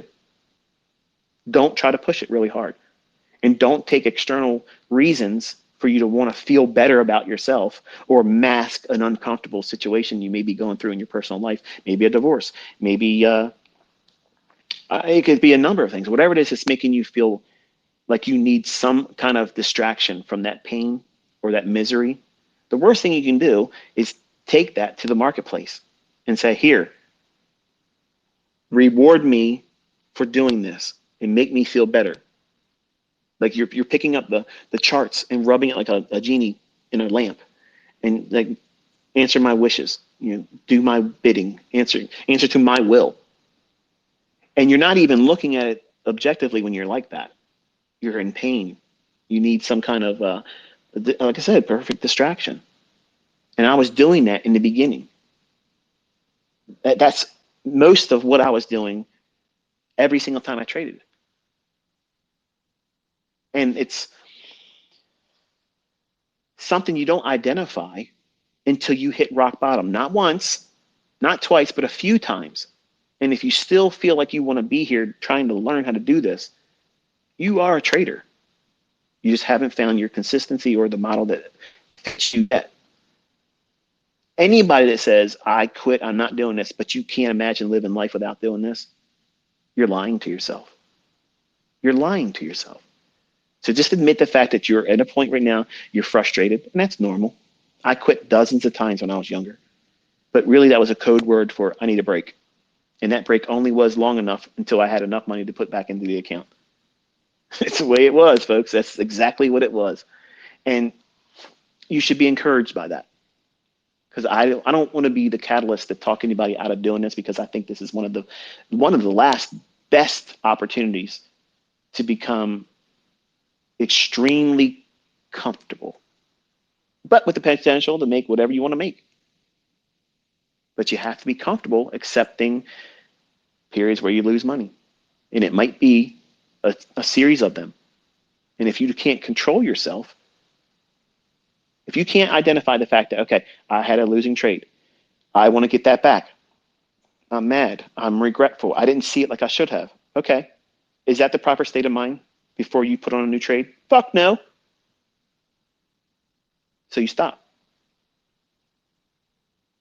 That's why these rules are here for him, because he couldn't. And then when he would get mad, just putting the trade on just to see what would happen, and then ready to take the credit if he was right, like he did something. You ever been there before? Because that sounded like something I did when I was younger too. That's gambling. That is gambling. And I don't promote gambling. I don't promote that gambler's mindset. There has to be a reason for you to take that trade. If there isn't a sound reason to take that trade or stay in it, there's no reason for your stop loss to get hit. If everything in that chart is saying that it's not going to pan out, it's definitely, you're wrong, concede and say, okay, I'm done. And don't go back in for that day, no matter what happens. The learning experience that you get without losing money is astronomical. And the times that you do that and you were right because it goes the other direction, that is a learning experience that is so powerful that no book, no video course, no example of me doing it in front of you doesn't have the same impact. You learn by doing. And experience is going to be your best mentor. The only thing I've been is a conduit to say, hey, here's a language. Look at the charts. This is what it's telling you. Do you understand what it's speaking to you and saying, hey, this is what I'm trying to do? Are you ready? Because if you're not, I don't give a shit. I'm still going. And if you weren't ready, you just wait for the next one. How, like, in the beginning, you're new and you feel like that was the only fucking trade I'm ever going to have. Why did I miss that? That's infancy talking. That's like a baby, a child, when you take their toy from them to make them get up in the chair to eat dinner, and they can have the toy back and they're done eating, but they don't want to do that. They want to have it their way. It's infancy. That's all it is. And I'm not talking down to you because I know exactly what that felt like for me. You want to have it your way on your timing. And guess what? The market says, I don't give a fuck what you want. And what time I'm going to do it, it's my time, not yours. You better be here when I'm doing it. That's how it is.